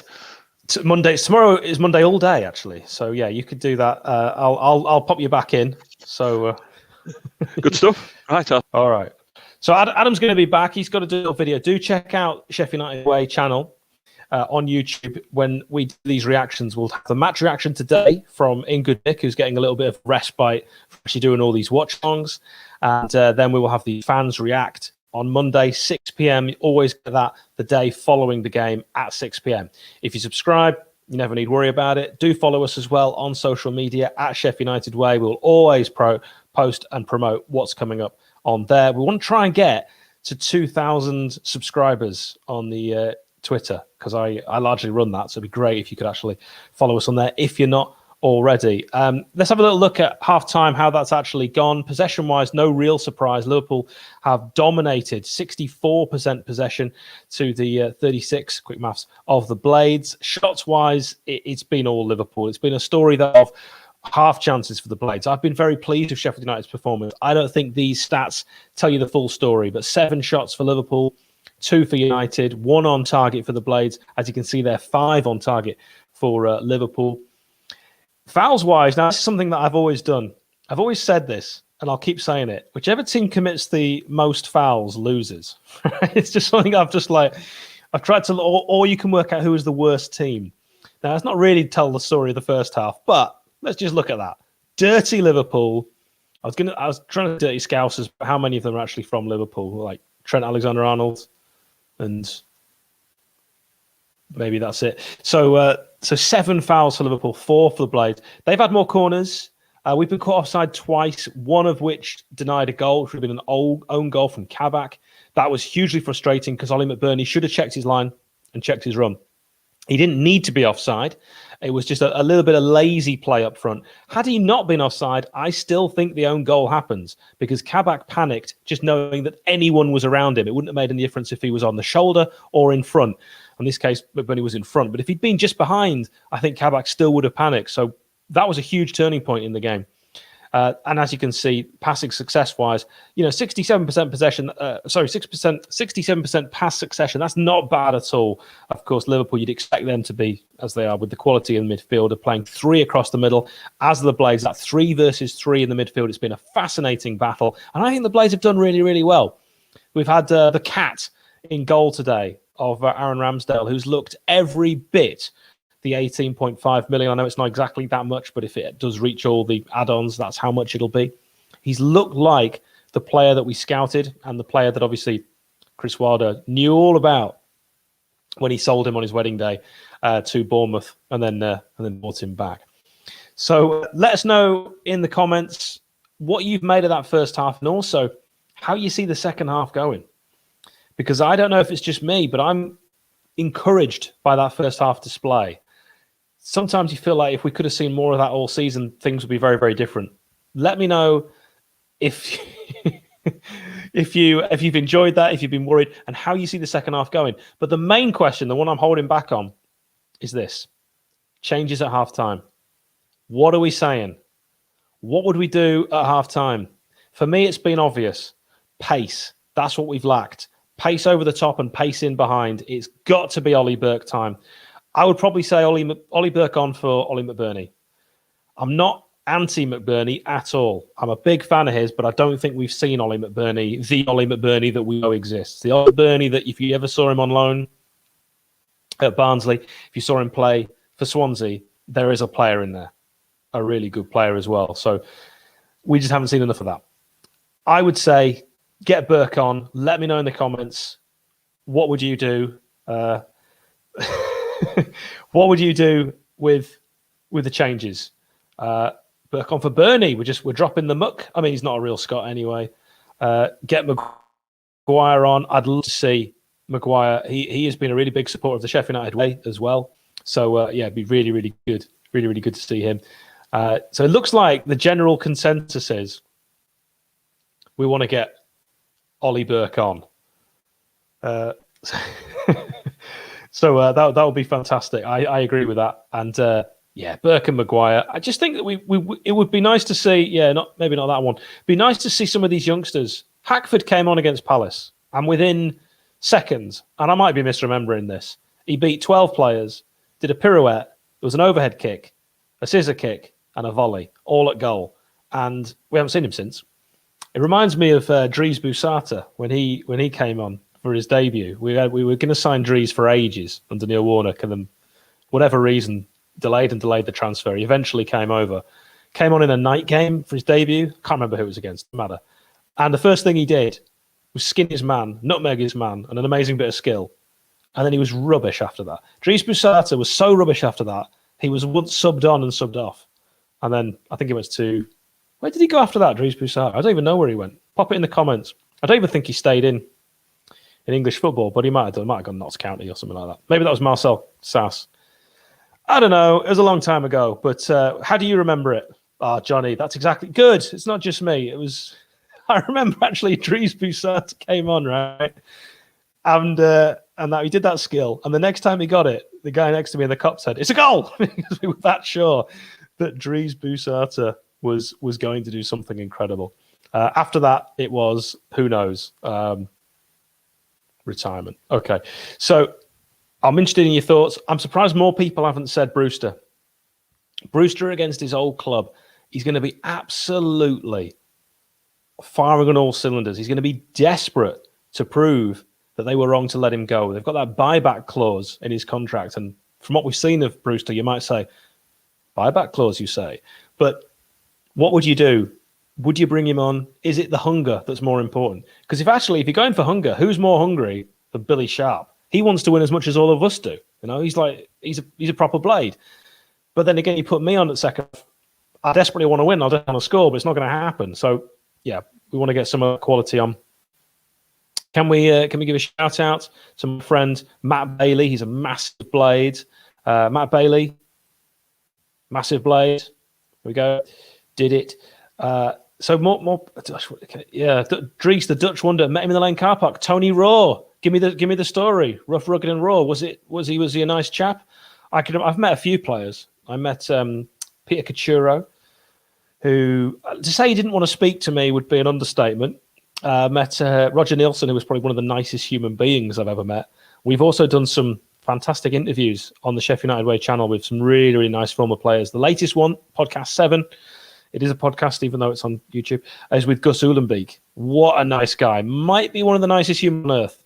Definitely well worth a watch. Dean Hammond, a nominee for Dean of the Year.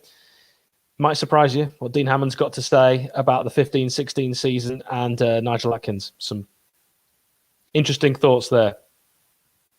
How do you spell Cachuro? Yeah, there's some different spellings of Cachuro, aren't there? There's some. Even his first name is spelled differently. The Cachura is a different spelling I've seen on that as well. What a player he was, 97, 98. Then he was pretty poor after that. But in fairness to Cachuro, he did play with, I think it was like a damaged spleen against Sunderland when we lost 4-0 at Bramall Lane. So that's hard. That's hard. Yeah, that's good enough. Absolutely. So you can also pop in the comments. I'm reminiscing for a little bit here of some former players that I really enjoy watching. We've asked this question at the start, but if you weren't with us at the start, your first Blades hero. I'm always fascinated with these, and I'm always particularly interested in the player that wasn't the star, but just someone that you kind of gravitated towards. For me, it was Mitch Ward, because he was a Blade, because he gave everything, and was often asked to play in all sorts of different positions.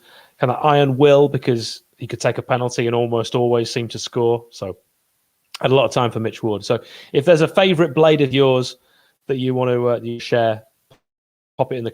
I grew up at a pub, and our pub team got to the final of a cup. It was played at beautiful downtown Bramall Lane, and Peter Cachuro was watching in the stands. Well, what can you say there? So there's some more interesting spellings of Peter Cachuro. So your favourites, Charlotte, who's been a great supporter today of the channel, thank you very much. Chrissy Morgan, met him on holiday in Mallorca. Again, what a lovely guy he was with his girls, his 2 daughters. Trevor Hockey, I think my dad would definitely go along and agree with that. Alan Kelly and Dane Whitehouse. Johnny, you're being greedy. Dane Whitehouse, I've got a photo with him and Carl Bradshaw and Mitch Ward. And Carl Bradshaw on the photo is lifting up his tummy. Well, he's not lifting up his tummy. He's lifting up his jumper to reveal his tummy. He wasn't doing open stomach surgery. That would be weird. Peter Beagrie, of course. If you ever saw Peter Beagrie, younger viewers, he used to celebrate when he scored a goal on a motorbike driving through fire. Matt Hardy, good man, top man, Matt. Super Paddy Kenny, yes. The best ever goalkeeper, Jim Brown. We're getting some goalkeeper love at the moment. Bob Hatton. Now, what's this about Dries? Dries, lovely. Signed my book, and remember bragging the next day at school. So disappointed. Yeah, when you actually saw him play, absolutely. It was nice that he was nice to you, Tony. I always like seeing that the players, when you meet them, are nice. I remember meeting Phil Jagielka when I was quite young, and I had a phone. My mobile phone was one that you could get from the art that you could clip on. It was from the club shop, and I had a picture of Michael Tongue on, and he was with Michael Tongue. And Tongue wanted to look at the phone; he'd not seen it before. And he wanted to go and buy one of them to clip on his own phone from the club shop. Adam, we're racing. We're going down memory Bramall Lane. Yes, do you remember Lawrence Ten Hervel? Lawrence Ten Hervel, yes, I do. Yeah, Lawrence Ten Hervel. And Jonas Wamola, another name there as well. Yes, remember them both very well. So who was your first sort of favourite that wasn't like a star? Not Brian Deane. Maybe your first that was a bit of a cult hero for you. Cozzy, Rob Coslook. I thought Cozzy was great. He would. At the time, I sat on Rosette as it was in the Cop, and it was always a chance of catching one of Rob's crosses. But he was certainly a character. I liked a bit of a joke in the dressing room.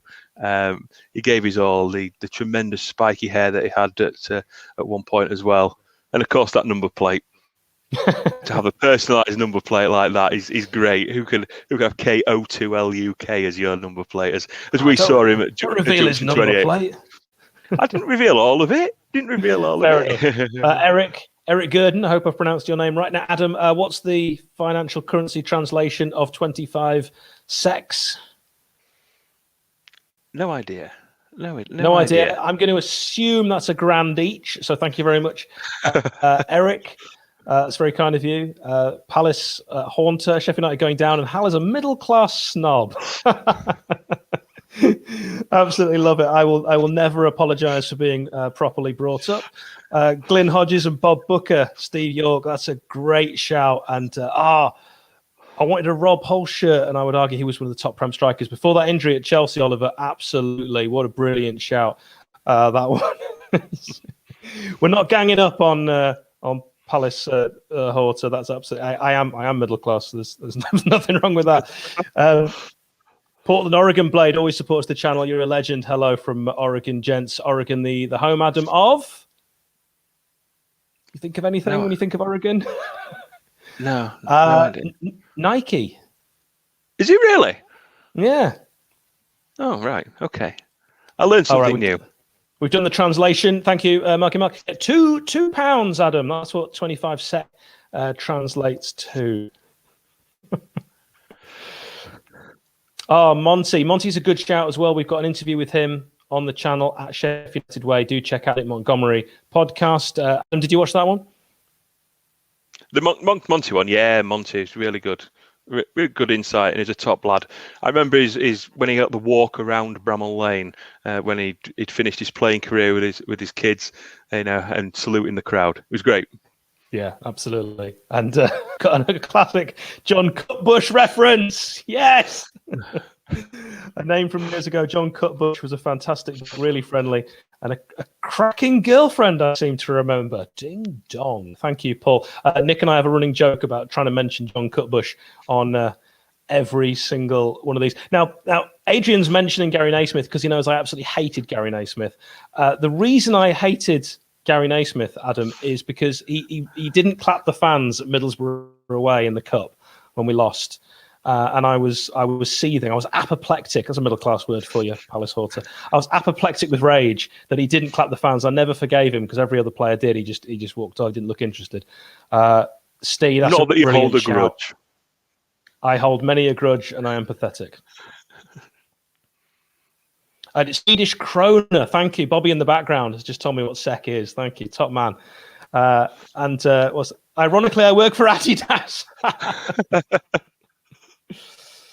You'll love to see it. The Pesh podcast is coming very, very soon. Look forward to that one. It was a really, really good chat. We've got Carla Saba live on the 10th of March at 7 p.m. if my internet is working better. Right, we've kicked off second half. We are on 45-32 if you want to try and keep level with Adam and your middle-class snob. And the ball is played out for an early throw on the right-hand side to the White Wizards. Adam, no changes, it appears. No changes. Don't need to change it at the moment. Think it was okay first half. Just carry on for another 15-20 minutes. See how we go. I'm comfortable with there's not changing it just yet. But certainly, if it stays like this with 20-25 minutes to go, then we need to get some pace on. I think Ollie Burke. Is it going to be the night for Rhian Brewster? Is that written in the stars that he comes on in front of the Kop? That's our Kop, not the Anfield Kop, and gets the winning goal against his former club. That would be a story. Yeah, it really would be some story, and you'd absolutely love to see it. Quite right. I mean, I'm surprised you say no changes at half-time because I think we wanted changes at half-time, Adam, didn't we? Well, I'm comfortable. Like I said, we keep it like this for another 15 minutes, 20 minutes, stay in the game, and then have a real go last 20-25 minutes. All right, we've got a corner to the Blades on 46 minutes. It's whipped in by Fleck on their right-hand side, headed back across the face of goal. Any touch here? And what's happened there? Is that going to be a foul? Keane Bryan? Foul by Keane Bryan, I think. It's not going to count. That's twice the Blades have had the ball in the back of the net and they've not counted. I don't know why. I didn't celebrate because I just had a sneaking suspicion that wasn't going to count. Because I've got this on mute and you've got it on mute. I know Nick likes to watch it with the sound on. We couldn't hear a whistle there. So... Couldn't hear a whistle, but the way that McBurney nodded it in and he just didn't celebrate told me that something was amiss. Yeah, absolutely. When you see Keaton Bryan jogging back, although jogging back the way that they used to celebrate goals back in the 50s, that was it. You'd maybe shake a hand if it was a superb goal. Yeah, or maybe they've taken on the advice of the media and in a pandemic not celebrating. Just casually walk back, do as they're told. Heaven forbid they're allowed to celebrate. Yeah, the media having a go at the Blades after the win against Newcastle is what Adam's referring to. The one time we'd actually scored a goal. Exactly. Awful Sheffield United. And also, it's worth remembering, Sheffield United fans are a disgrace. Chance for Liverpool, fired in off the edge. Goal. And that looks like Williams has just smashed that in with his right foot on 48 minutes. Jones, has smashed it in on 48 minutes. And that one is going to count. And that was sloppy defending, Adam. It was. Could have gone out for a goal kick. Let's have a look. Yeah, did it go out? That's the question. That's out. He's miles out. That's not going to count. Surely VAR will look at this again. They've got to look at. Are they allowed to look at this? Is that something that's under VAR's remit? But what's Jagielka done? He's just backheeled it straight to him. Why has Jagielka not just put that into touch? Oh, I don't know. Ball, close. Oh, it depends on the angle. The linesman's trying to look like he was in line, but he was nowhere near. But what has Phil Jagielka done there? Why is Jagielka not just sent that back into Rowe's head? I feel like the whole ball, when you saw it it's hard to see from that angle. You need to see it from bird's eye view. But that is given. Curtis Jones has got his 4th goal of the season on 49. And I have to say, that is a terrible defending. Let's focus on that because we can't be sure about the ball going out.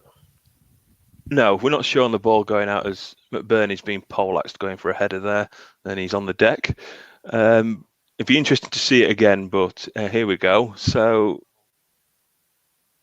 it's in. It's in from across the line. That is actually in play, and Phil Jagielka's just nonchalantly backheeled it to Jones 12 yards out on the penalty spot, who pots it away, which absolutely nothing that anybody could do about that. But Jagielka should have just got rid. For a man, the oldest outfield player in the Premier League, why is he backheeling that 12 yards from his own goal in the centre of the goal? For a man of his experience, that's terrible. And it's yet again an individual error that's cost us. So would you make a change now? There's already calls in the chat to get Jags off, Brewster on. Yeah, absolutely. I said at 0-0, keep it like that for 15, 20 minutes, then go for it. But with it being 1-0 down now, he's got to look at a change. It looks like he's got the iPad out and having a look at the potential changes now. Is Ollie McBurney going to be fit to continue? Could this be, did he bang his head? I don't know. Is it a concussion substitute? We've not had one of those yet. Could it be the first ever Blades concussion substitute? Would that be the first ever one? We've not had one. There have been other concussion substitutes in the Premier League, but we have had one. We have. Have we?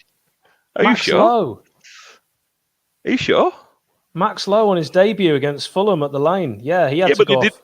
Yeah, but we didn't have a concussion sub at that point. That's only just been brought in the rules, so you can have an extra substitute if it's for concussion. That was only brought in at the start of the month. Sorry, you mean, right? Yeah. I was going to say, you had me worried then that I thought, have I missed something? I've had a bang on the head and missed it. Well, I'm absolutely gutted with that. Absolutely gutted with that decision from Jagielka there, more than the ball going out. I need to see that again. I need to see it from a bird's eye view. I'm still not 100% sure if that ball was out or in. First glance, it looked out. Second glance, it looked in. So I'm perplexed. Yeah, I think that shot showing across the goal line that we saw on the second replay showed that the ball was in, as much as it pains me to say it. I don't think we can grumble about that, but that was poor from Jagielka, just an individual error, and all of a sudden we're chasing a game, and this could be dangerous now. Put it in the chat, with the ball in or out. We need your opinion, because you might have seen it more times than us, maybe if you're watching on an American site or an American channel. You know what those Yanks are like, they've got cameras everywhere. Ball floated into the box, headed down by whoever that was, Jones again. I don't know the Liverpool players as well. And Ramsdale making a save. I'm no Daniel Mann, that's for sure. Because if I was, I'd have said Jones arriving. Comfortable save for Rames. He was always saving that one. No real power on the header. Well, this isn't really helping with your comments so far. It's a real mix. It's a real mix. Yes, Mr. Alex, having a go at Sheffield United fans. We are Blades. We are proud to be Blades. I don't know where you're from. I know it's not Liverpool. We will support our team through thick and thin, and it's mostly been thin. And we don't care. It's the dead currency is winning and losing. All right, it's not about that. It's about the journey. And we actually go to Bramall Lane when we can, and it's just a wonderful, wonderful time with your mates. That's what's more important. All right, make a challenge, somebody. Make a challenge. Yeah, Liverpool coming forward. They look to be bullied by this goal. It's made them a bit more ebullient, and they look much more confident now. Blades heads dropping, ball played through, chance for Mane. Chip the man, and that is Mane putting it in the back of the net. But that looked offside to me, Adam. Close. 54 minutes. They'll have a look. I'll have a look, but I think Mane is offside. He's That's offside. It was offside. A tiny finish. He poked the ball over, but it was offside. The flag went up, in fairness to the assistant referee there. So watching it on mute, we didn't know that. He walked away with a grin on his face. So I presume that it'd been initially given. And that would have been a goal on Sadio Mane's 150th Premier League appearance for Liverpool tonight. There he is. That's why we call him the stats man. So Mane disallowed goal on 54. Of course, in the first half, the Blades had a disallowed own goal. Kabak messing about at the back, and Ollie McBurney offside. That's kind of, I don't really want to say it, Adam, but that'll be the majority of Ollie McBurney's solution so far in this game, is being offside, denying us a goal. Yeah. I mean, he's put himself about, but pace is needed now. Hopefully Chris Wilder is looking at making a change, certainly in the next 5 minutes, because we need to do something to get back at Liverpool and get back in this game, because the second goal is only coming from the team in the horrible, ridiculously shocking shade of green shirts. Liverpool, I mean, we just can't get the ball back at the moment. Liverpool keeping possession, retaining it well on the edge of the box, looking dangerous, looking like they might score at every attacking opportunity. We just saw a disallowed goal from Sadio Mane on 54. He's got the ball again, then spreads it out on this right-hand side. There's options, there's movement, and they are bringing it forward with ease, and then that flick ball in is deflected with the head away, and Liverpool will go again. They just keep getting the ball back. Every 50-50 so far, drop into them since that goal. They've looked very, very dangerous. Shot comes in. It's at the near post, and Ramos will watch that one from Trent Alexander-Arnold. Arnold appealing for something. Adam, what's he appealing for? I think he's appealing for a corner. I think he thought he took a deflection off of Phil Jagielka, but it didn't. I think it was a deflection. I think that was a corner. Oh, double change. Here we go. Jags is going off. Jags is one. Ben Osborne coming on for Phil Jagielka by the looks of it here. So Jags is going off. That's what you were saying was probably the right decision to make a little earlier on. Ben Osborne coming on 56 minutes. So that's going to be a definite change, I would say, of a formation unless Ender Stevens drops into left centre-back. Yeah, and Didzi's coming off. Ooh, I don't like that. I do not like that decision at all. I'd rather have kept Didzi on and drop him into that Duffy role and Ollie Burke with the pace. I guess the reason to keep him on with McBurney is McBurney flick-ons. Yeah, I guess that's what he's looking to do. But I think Stevens is going to drop into left centre-back now. Ben Osborne at left wing-back. Ollie Norwood getting the captain's armband back. A while since he's had that. Yeah, so Jags, it is kind of unfortunate that Jags is going to be not remembered so much as the player that he was, when he used to shoot from 30 yards, when he had all that pace, when he could play anywhere, is that younger Blades are only going to remember him as being quite a slow defender, and that's not who he was. No, not at all. I mean, he's been brought in to do a job, Phil Jagielka, is when needs must. I think this year he was given the contract on it, that he would show up for 10, 15 minutes as and when needed. I don't think he would expect to play this volume of games, even though it is only at 4 or 5, I think it is now. But he's been a great servant for the club. He's come back after many, many years away. But he hasn't got the pace that he had. And unfortunately, it's showing. If you see on the ticker at the bottom, there you go. You can see the changes that have been made. Ball swung in. Chance header. Not a bad header either from Ollie McBurney. Maybe if he still had a grade 2, that would have been a goal. But it's near post header. Did everything right. Head it back from whence it came. But just slightly missing that accuracy to take it into that near post? Oh, he's got to score. He's got to hit the target as an absolute minimum. Inside that near post, it's 1-1. You are not on your own thinking that should have been a goal, Adam. Fletch agrees with you there.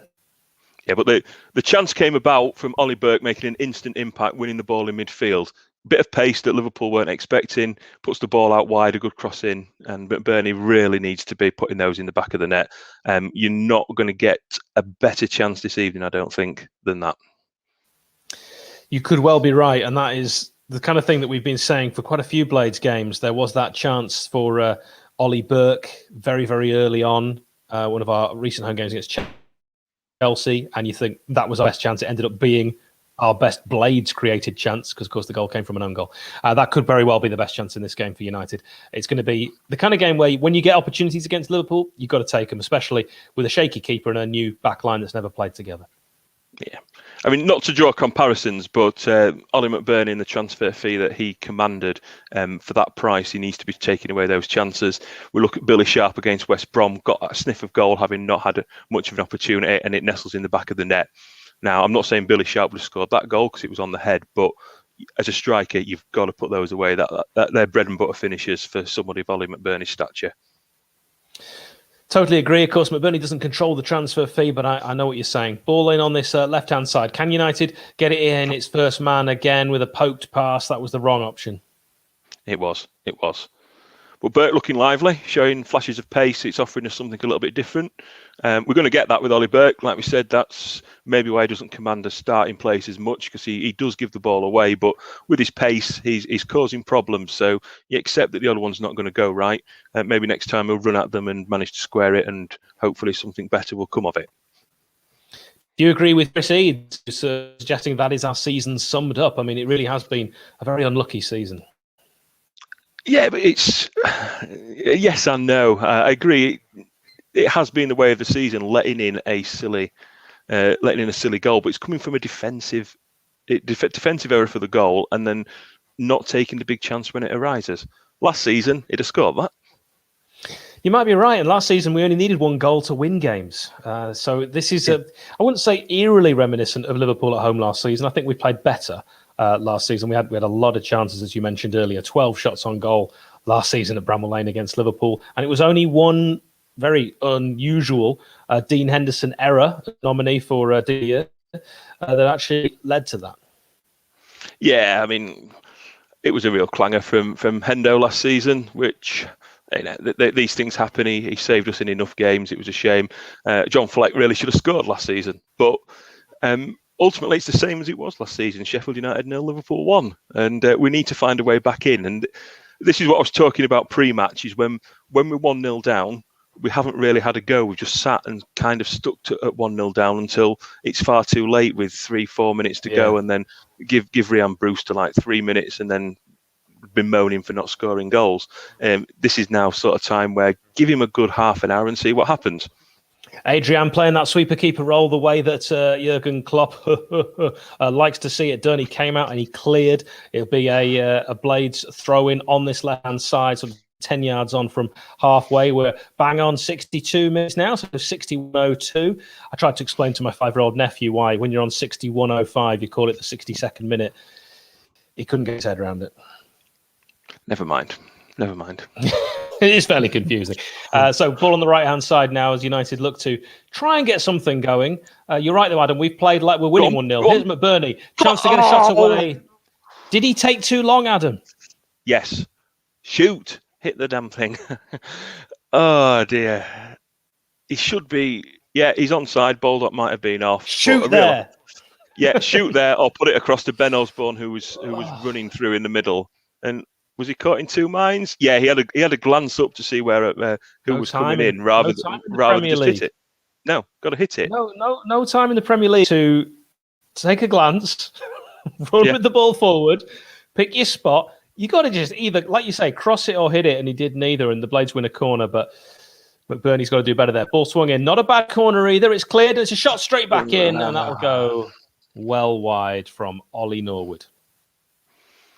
Yeah, the decent ball in from John Fleck, parried out, but Norwood way off target. This is interesting. Darling says, I honestly wouldn't call Jags a Blades legend. Darling, please. You know, Jags is a Blades legend. Of our time. Blades legend of our time. Part of the triple assault season, amongst others.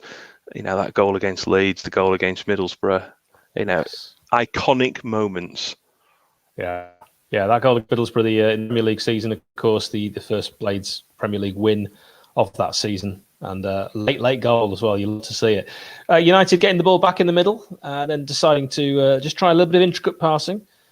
When we have played it through the middle, I think we've looked better. And sometimes we've gone backwards when I'd rather that we were playing the way we were facing. And this is much better now. On 63, just commentators curse. That sums up Ender Stevens' season. It's a poor bit of control and a throw-in. Yeah, I mean, Ender Stevens has not had he's not had a great season as much as.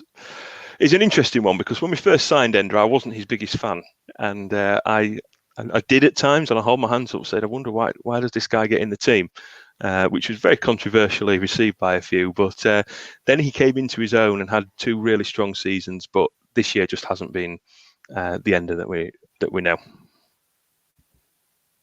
Yeah, Ender has had a sort of very poor 12 months, but prior to that was definitely a nominee for Player of the Season. You know, he could have easily got it before the lockdown.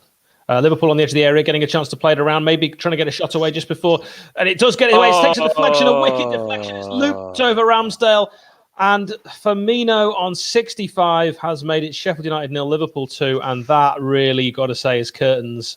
It will be another defeat for the Blades. I think that's harsh on Sheffield United, who've, whilst they've not really opened up Liverpool too many times, defended doggedly and defended well. And that deflection, hugely cruel. And Aaron Ramsdale has had a good game. It has. It's a cruel deflection, and it's come off of Keane Bryan, hasn't it? I think Ramsdale had the shot covered, and it's just wrong-footed him and sent it the wrong way. Nothing he could do about it. Probably a foul by Ampadu on Mane on the edge of the area beforehand anyway, but when you looks out, you looks out.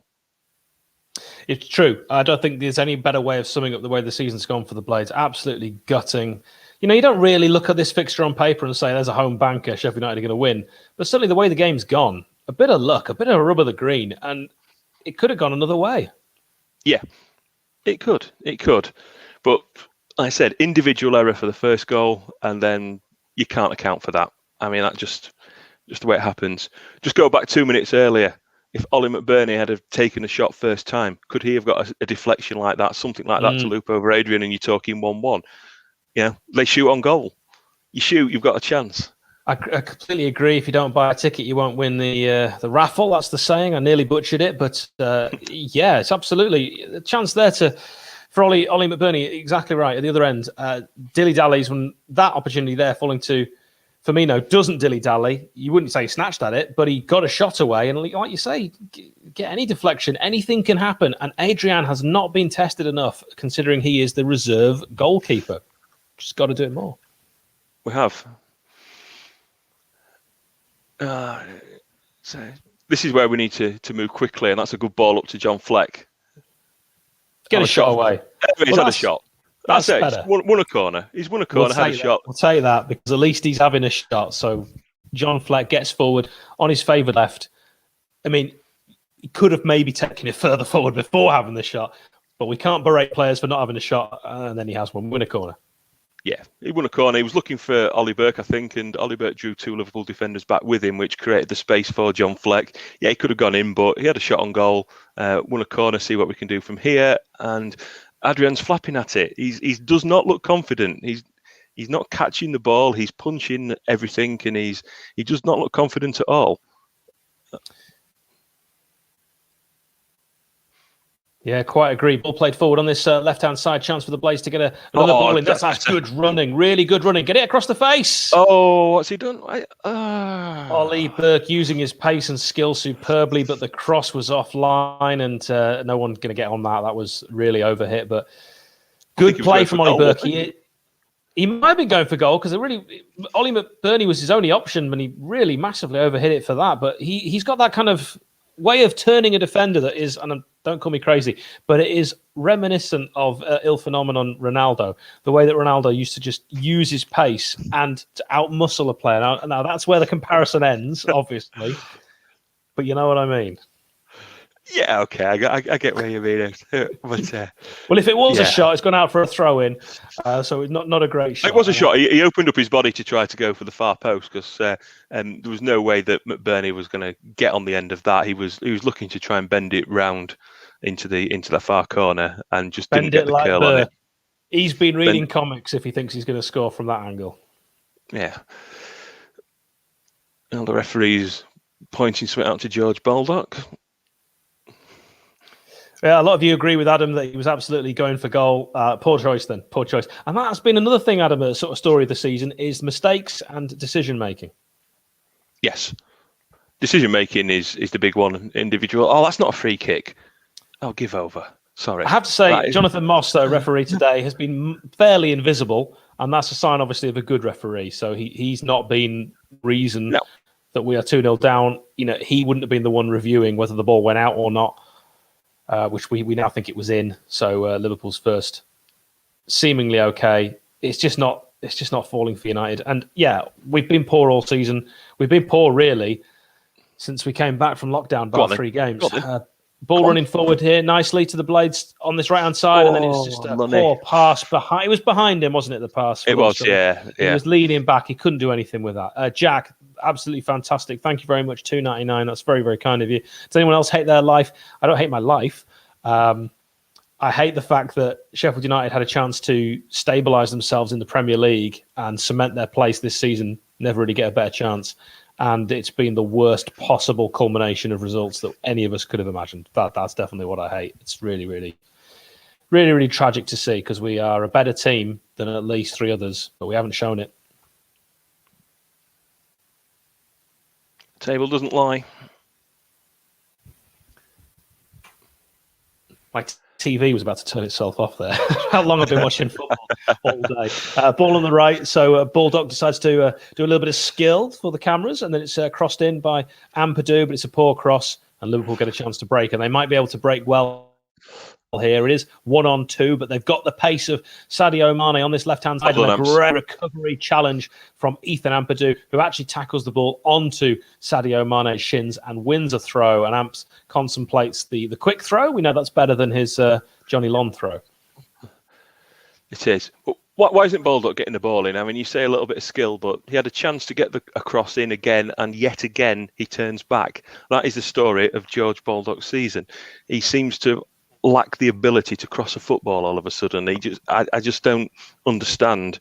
And this is something we must have surely have worked on. It must be the coaching team, and people see that he gets forward but doesn't put the ball in. And they must be working on this on training. It's either George Baldock's ignoring that, or it's a worry if the coaching staff at the club can't actually say to George, look, get the ball in. When you get forward, get it in the middle. Completely agree. We did a program midweek on our channel, the Sheffield United Way, which was what the hell has gone wrong for Sheffield United. It was a fascinating insight. 3,000 of you have watched it. We really appreciate that. If you've got a spare 2 hours, do watch it. It was a culmination of a lot of work during the week. We couldn't have Adam, unfortunately, because it was your birthday that day. Join us. Happy birthday, belatedly, from the channel.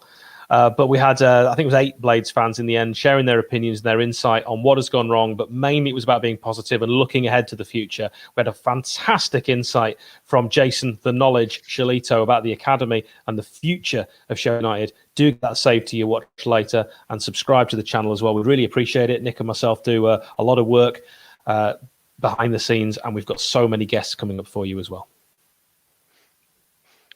Now, speaking of birthdays, there's a day you'll remember for yourself, Hal, as well, back in February 24th, 2007, and a trip to Anfield.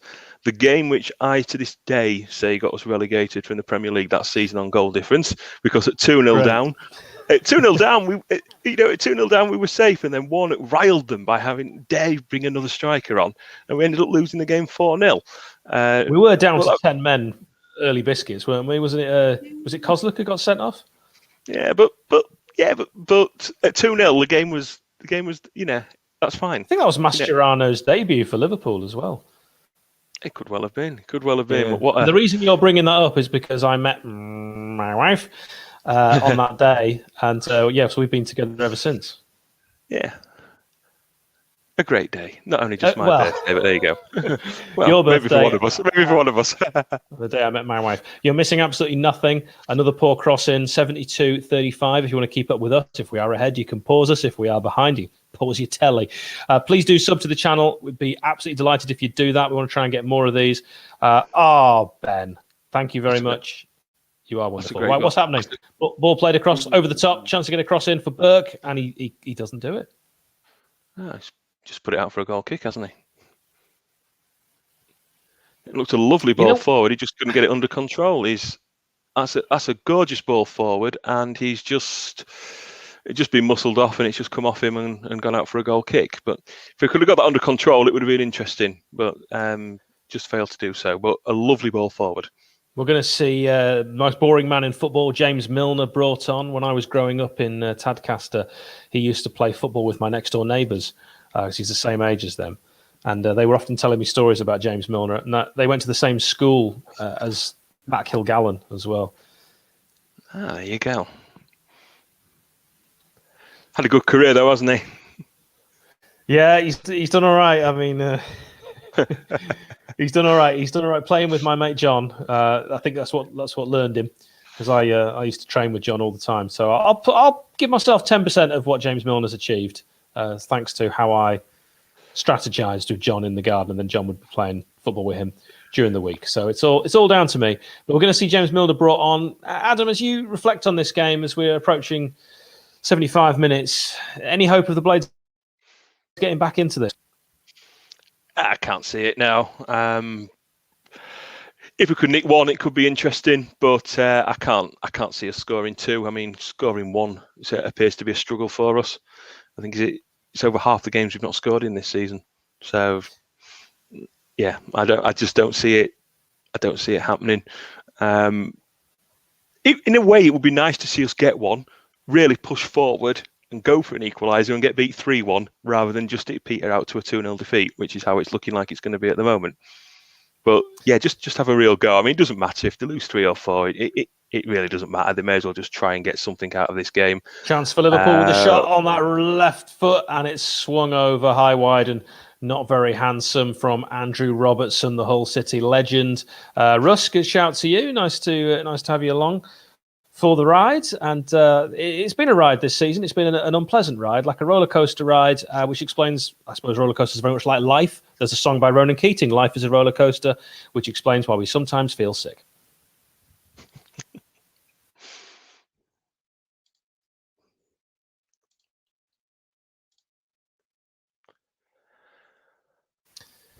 Thiago going off.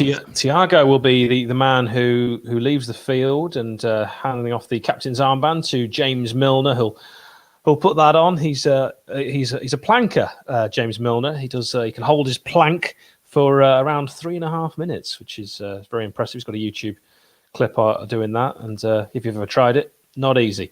Ball flung over the top. Chance for the Blades to try and mount something. Adam feeling like even if we get one, it'll be hard to get two. That seems to have been the story of the season.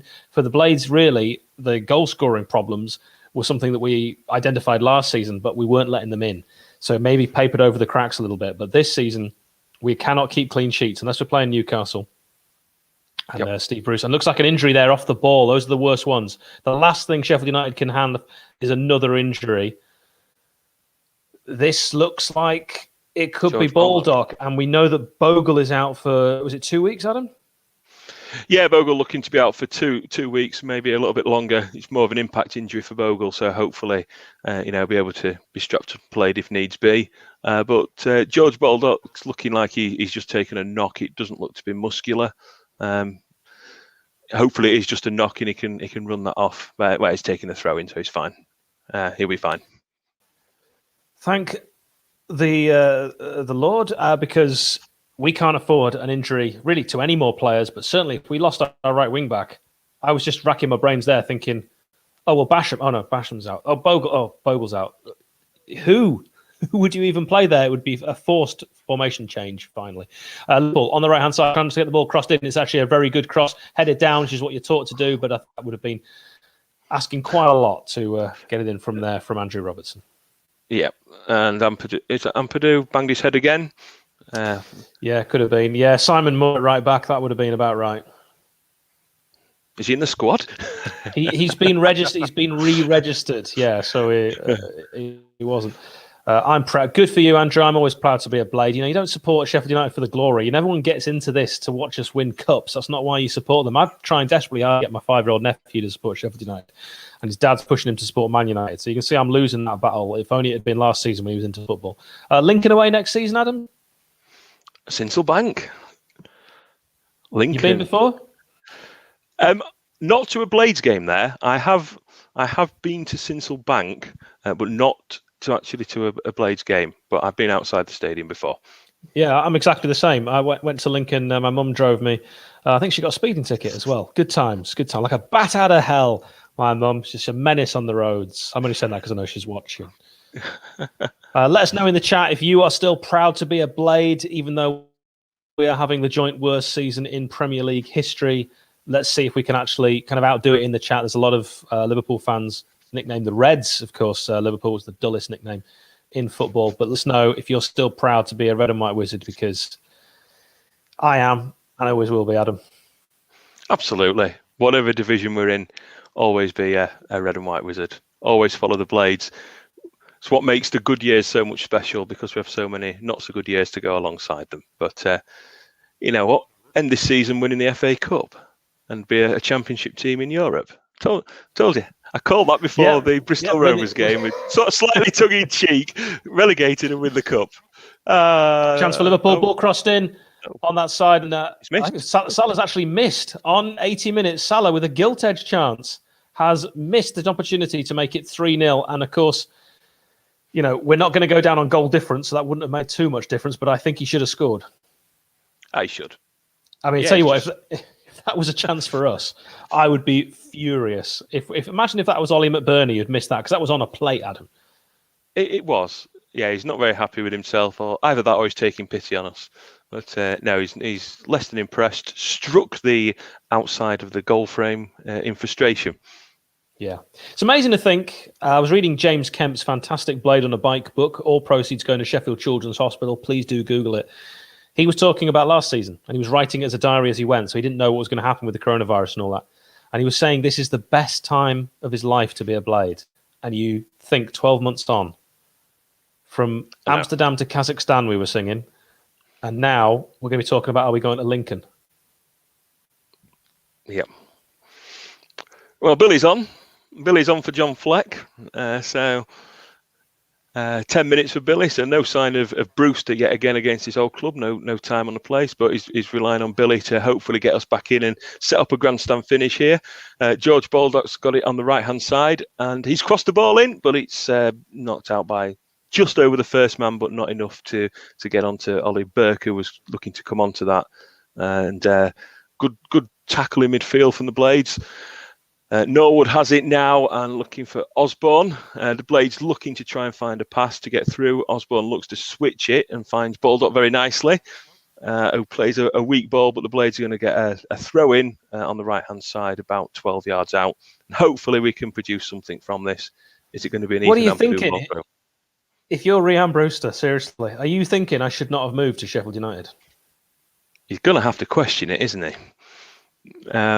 So much money paid for him. I watched a video on the day that he signed for the club, and a confident lad come in, shaking hands, wearing ridiculous hats and his boot bag and playing pranks on the existing players, and it looked like, this is the sort of character we need in and around. And I did a piece for Sheffield United Way about the signing of Rhian Brewster, and was very excited at him. Thought, this is going to be a great signing, but it's just not materialised that way. He hasn't had the game time. I said before that he needs a run in the side, but one for next season, he's got to come good in the Championship. But we need to remember that he hasn't played at Premier League level, and he scored a few goals at the back end of a season for Swansea. So it was a gamble, and one that's an expensive one, which hasn't really paid off at the moment. None of our strikers have have fired, and we've spent a lot of money at the top end of the pitch with very little reward. Yeah, not really had a chance, as you quite rightly say. Darling joining you in on that. Darling, you always speak the truth, honestly. It's like he reads my mind. So yeah, Brewster, it's been really tough on him. And let's see how he does in the champ, because he scored a goal every other game for Swansea. So he clearly knows where the back of the net is, but yeah, just hasn't had the opportunities. And I would be, if I was him, I wouldn't be regretting the move, but I'm thinking, I don't think I've had enough opportunities to get a run in the side. And when you're a striker, it's about confidence, and you need to play regularly to get that confidence. And in fairness, it's been a former Billy Sharp that's kept him out as well. Because I was first to say I don't think Sharp is good enough for this league, and I know I've got a lot of criticism from people for saying that, but Billy scores goals, and he's proved me wrong, albeit some from the penalty spot, but he has got the knack of scoring, and I don't think if Billy had got the goals that he had at the time he had, we'd have seen a bit more of Ryan Brewster.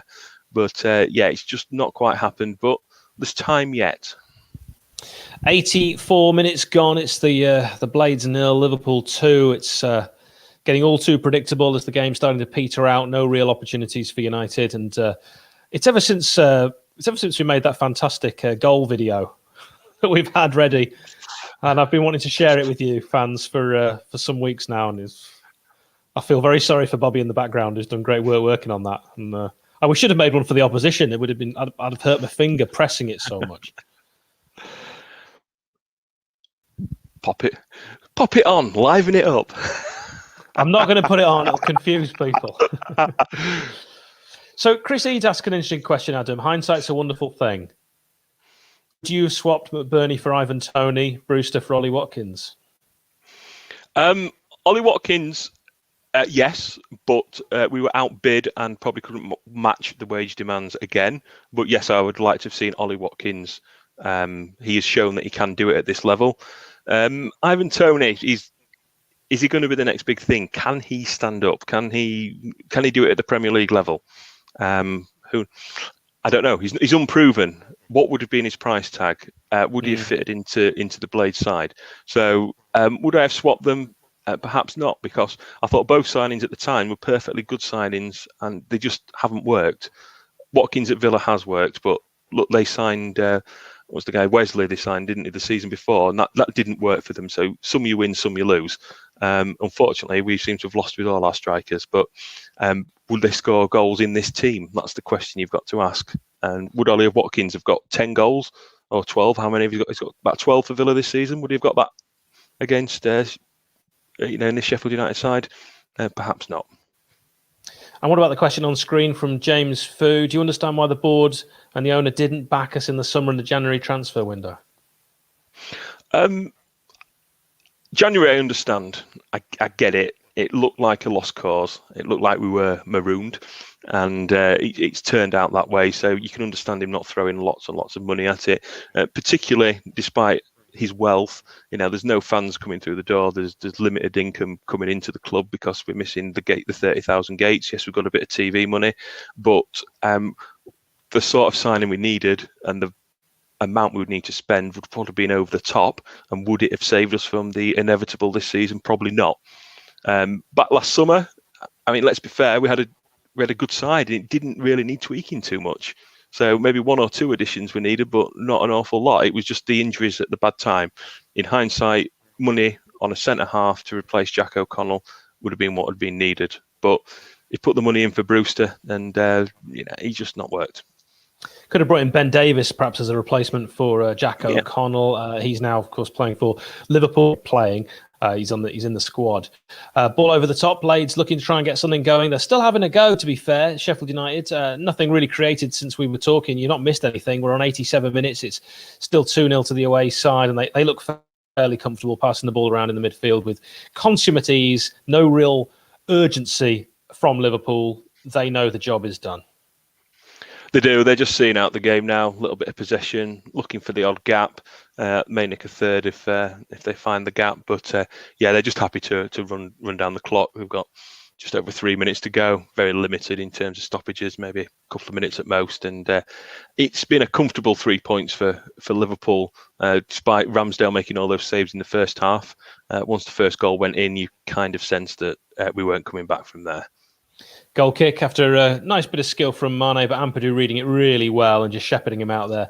So, it's going to be 88 minutes, 0-2. Mane trying to get that ball in the box, but I was quite impressed with Ampadu there. I mean, of course, Mane could have gone down and claimed a penalty, but it definitely wasn't.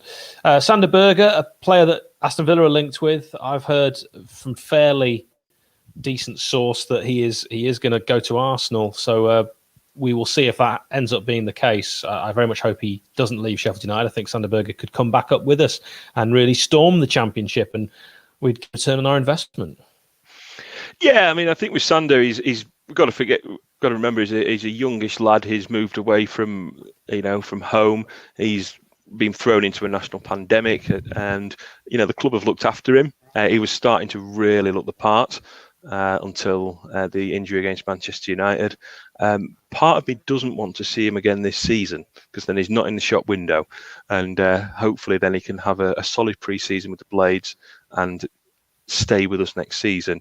I think it's a double-edged sword. The best we can hope for at this moment in time is keep him till January next season. And hopefully then, if he performs really well, then a Premier League club's going to go in. He's an undoubted talent. He deserves to be in the Premier League. I just hope that we get the fee. Now, it was quite interesting that I was seeing Villa linked, and Conor Hurrihan, excuse my pronunciation, was linked with coming the other way. Is that really what we want? No, that wouldn't be a like for like at all. Yeah. I mean, I know it'd be throwing loads of money in as well, but Sander Berge, right? If we get a load of money for Sander Berge, I'm not having a go at Wilder. Wilder's amazing. Wilder deserves a statue. Build a statue. But his transfer record, I'm being honest here, I would say has been more missed than hit recently. So if he was given a war chest of money that we got from selling Sander Berge, would it be invested wisely? We already know Sander Berge can do the business. Maybe it's better to just keep him. I mean, he's already quality. You can't. It's going to be impossible to get someone as good as him. So I'd rather just keep him. I mean, I'd rather keep him 100%, hands down. I'd rather keep him. I'm just thinking realistically in one of the assets, and if someone comes in with a £25 million bid and you get an instant return on what you paid for him, and the lad wants to go and play Premier League football, then is that what's going to? No, that's right. What's going to happen? That makes sense. The Blades not creating much there, trying to get the ball in the box, but it was defended well. And Liverpool on the 90th minute now in the centre circle with the pacey Mane can try and get the ball. He can't quite get it forward, and opportunity to just bring it away. Ampadu's played quite well today. I've been impressed with him. It's a long ball over the top, which can be chased by Burke, and if he can get a decent touch on that, but Adrian read it well, and it was good sweeper keeper from Adrian, but I think that was a chance there, and the Blades could have nicked one, and with added on time, who knows what would have happened, and we'll still be grudging. If we find out at full time, Adam, that first goal for Liverpool, if the ball had actually gone out, that completely changed the game. We've looked completely different sides since that goal. We have, but the heads went down, and I think that is a confidence thing with us. You don't have the confidence of when we concede and go 1-0 down that we're going to come back into the game and win the game of football. It's almost like that first goal that's it. That's another game gone, and that's how it feels. You're right. You can almost switch the telly off once the Blades go 1-0 down, because it's felt like this season, if we go 1-0 down, the best we could hope for is if we get a penalty and get a draw. Yep, absolutely. Or an own goal. Or an own goal. Yeah, it's been a tough watch. It's been a long season. This has been for me the most unenjoyable season of my entire life supporting Sheffield United, which I've said before. So and that's because we can't be there. We can't see our family. We can't see our friends. I haven't seen my dad for it's like 7 months or something like that. I'm trying to work out how long it's actually been. It's crazy, isn't it? So that's why it's culminated in this really, really unenjoyable season. Because if I was still going to the games and we were losing, okay, at least I'm getting some of that back, that enjoyment. I think if the fans had been there, we'd have had another 10 points. I'm not saying we'd have been by mid-table comfort by any stretch of the imagination, but I certainly don't think we'd have been as poor at Bramall Lane as we have been all season. Yes, it's yet again another game where we have failed to score, and that's happened on over 50% of the games this season, which cannot happen. You can't stay up if that's the case. You sent me a stat about the amount of games we'd actually won since our entire time in the Premier League. It's actually really poor. We've got a really poor Premier League record, and there's a part of me that actually just enjoys seeing us win. I enjoy being able to get tickets. I'm starting to sound like a bit of a loser here, but going down isn't going to be the worst thing. No. And different to 93, 94, I was there at Stamford Bridge in 94, and when we were relegated with the last kick of the season, going down on goal difference and losing at home to Wigan last time out in the Premier League. At least this time, like I said, it's reached acceptance. You know what's going to happen. You know we're down. It's very reminiscent of the relegation from the Championship to League One. Is that it's done. We know exactly what's going to happen, and in a way we can build for next season, but we don't seem to be wanting to mix it up. I think it's time for youth. Chris is looking now, and he's going to come out and say, it's not games against Liverpool. The 2-0 against Liverpool is not a bad result. We've tried, we've given it a go, but at the end of the day, we need to. Well, it's gone, hasn't it? It's awful. And that's actually something I do feel for quite a lot of foreign blades. We've got them on our channel, Adam, and when you're out of the Premier League, it's actually much harder to keep up with what's going on. They're sort of all on telly over there. There might be that I follow thing as an option. That's it. It's game over. It was game over from the first goal.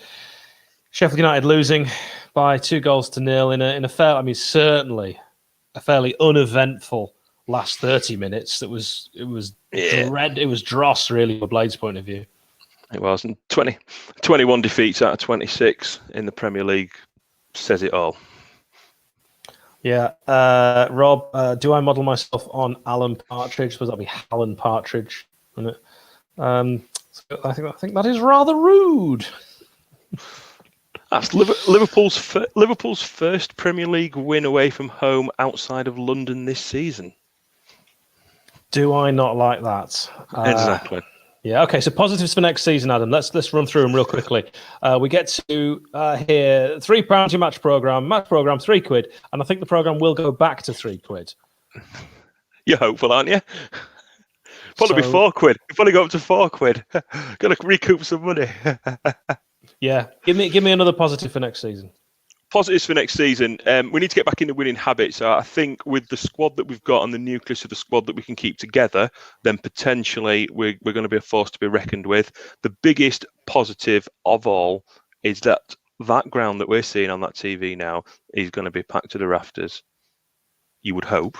But I think it will be with 30,000 people rowing the blades on, and that is going to be a big positive.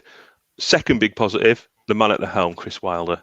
All right, it's not gone for him. He has made some strange decisions, and I'm not going to say that he's got everything right this season, because he hasn't. But look at where we were 5 years ago, and as I said on Twitter, which many of you have liked, thank you for that. But 5 years ago, if we'd have said we're going to be a solid championship team, would you take it? We'd have bitten the hands off, and we flirted with Europe. We've had 2 good cup runs in the FA Cup, and we're going places. I'm not too downhearted about going out of this league, because I think we've got the squad, we've got the personnel, and we've got the management team that will have a damn good go at getting us back in this Premier League. I agree with that. I would say Colin Murray as well. Another good positive. Other people have mentioned that as well in the comments. Him on Quest, I always like that. Maybe a chance to see some of the youngsters. Our academy looks pretty good, so maybe we'll throw more of them in if we actually do go down into the Championship, which is looking more and more likely. Saturday at 3:00. That's a positive. How football should be. I mean, yes, I know they've wanted to show so everybody can see all the Premier League games, and for football addicts, that the football's never off the telly and you can watch the Premier League time all the time. But there's something about football Saturday afternoon, 3:00. You can't beat it. Yeah. So no VAR. That's a big one. Yeah, I mean, you win some, you lose some with it. Overall, it's not benefited the Blades. Back to human error of refereeing. But yeah, no, it's. I mean, VAR. The game as the game should be played. Where the game. Look. Tonight we've hardly had VAR at all. The quick check for the offside, and that's how the game's been. We've had no stoppages in the first half. For 2 minutes 3 minutes at the end of the game, and the game's run smoothly. Not waiting 4 or 5 minutes or having that absolute debacle at the Hawthorns yesterday. I mean, dear oh dear, what is the game coming to when you're having decisions, goals given, disallowed again? I mean, it's madness. So The armpit offside will be gone. It will be no more. But yeah, I think we're in a good position to come back. And I take a lot of sort of hope from the teams that went down last season from the Premier League and how they're doing well. Yeah, and good point. Sheffield United will be a team to be feared. Now, this season, losing is a habit. Losing's a big habit, and we cannot get a win, and we can't build on the crest of a wave. We've shown that when we got on the cup run and we've won a game, it breeds confidence, and we start to win a few more. 3 wins in 6 at one point. Yes, we're now back on a losing streak, but get the wins, get a good start going again next season, and winning will become a habit again. And you'll see the likes of Brewster scoring goals. You'll see McBurney come into his own. You'll see the John Fleck of old if he doesn't get sold in the summer, which I hope he doesn't. We've got a great goalkeeper in Aaron Ramsdale. Do we switch up the formation a little bit? We'll have to wait and see. But we've got the nucleus of a squad to get us out of the Championship. We need to remember that bar 1 or 2 additions, Sanderberger, probably the main one of those, this realistically is a top-end Championship kind of squad with the flashes of brilliance that can compete in the Premier League on occasions. Some of these players have come from League One. We've got to remember that. Jack O'Connell back, that's going to be a massive, massive plus for the Blades. Get back to the Blades of old. Yeah, I mean, Tony Raw says stats say about 50% of relegated teams get promoted back in first season. I think it's worth pointing out teams that go down from the Premier League, there is also the history of them going down again. That's happened to a few clubs at Sunderland, Manchester City, I can think of off the top of my head. So, there's always that fear as well. I think it's how you start is really, really important. We saw when we got promotion in 05-06, we had an incredible start. Then we dipped. And then we went on that 7-game unbeaten run at the end and just got over the line. But we only finished in second place, and Reading finished with 106 points that season, which was the record. They beat the 105-point record mark. So it's how you start. We'll need to start well, and Adam's spot on. Losing becomes a habit, just as winning did. And that's why when we went up from the Championship, we carried on winning the Premier League. You're seeing it a bit with Leeds as well. They're kind of having this season that we had last season. And I very much hope for Leeds' sake they don't then have the second season syndrome, which we were all joking about, saying, well, it's not going to affect us. And we haven't been found out. But it's really hard to know what you actually put your finger on and say, what's gone wrong this season. It definitely isn't one thing. And like I say, we did review it for 2 hours and 2 minutes on Wednesday. Do please check it out. And other videos we've got on there. I just remind you that Carla Saba live on the 10th of March, 7 p.m. on the YouTube channel at Sheffield United Way. You can ask questions of him on the chat live. Oh, we're got to ask you about Brighton away in that hat trick, haven't we? Got to ask Carl. I will definitely ask him. We were there, Brighton away. Drunk lads left, didn't they? They did indeed.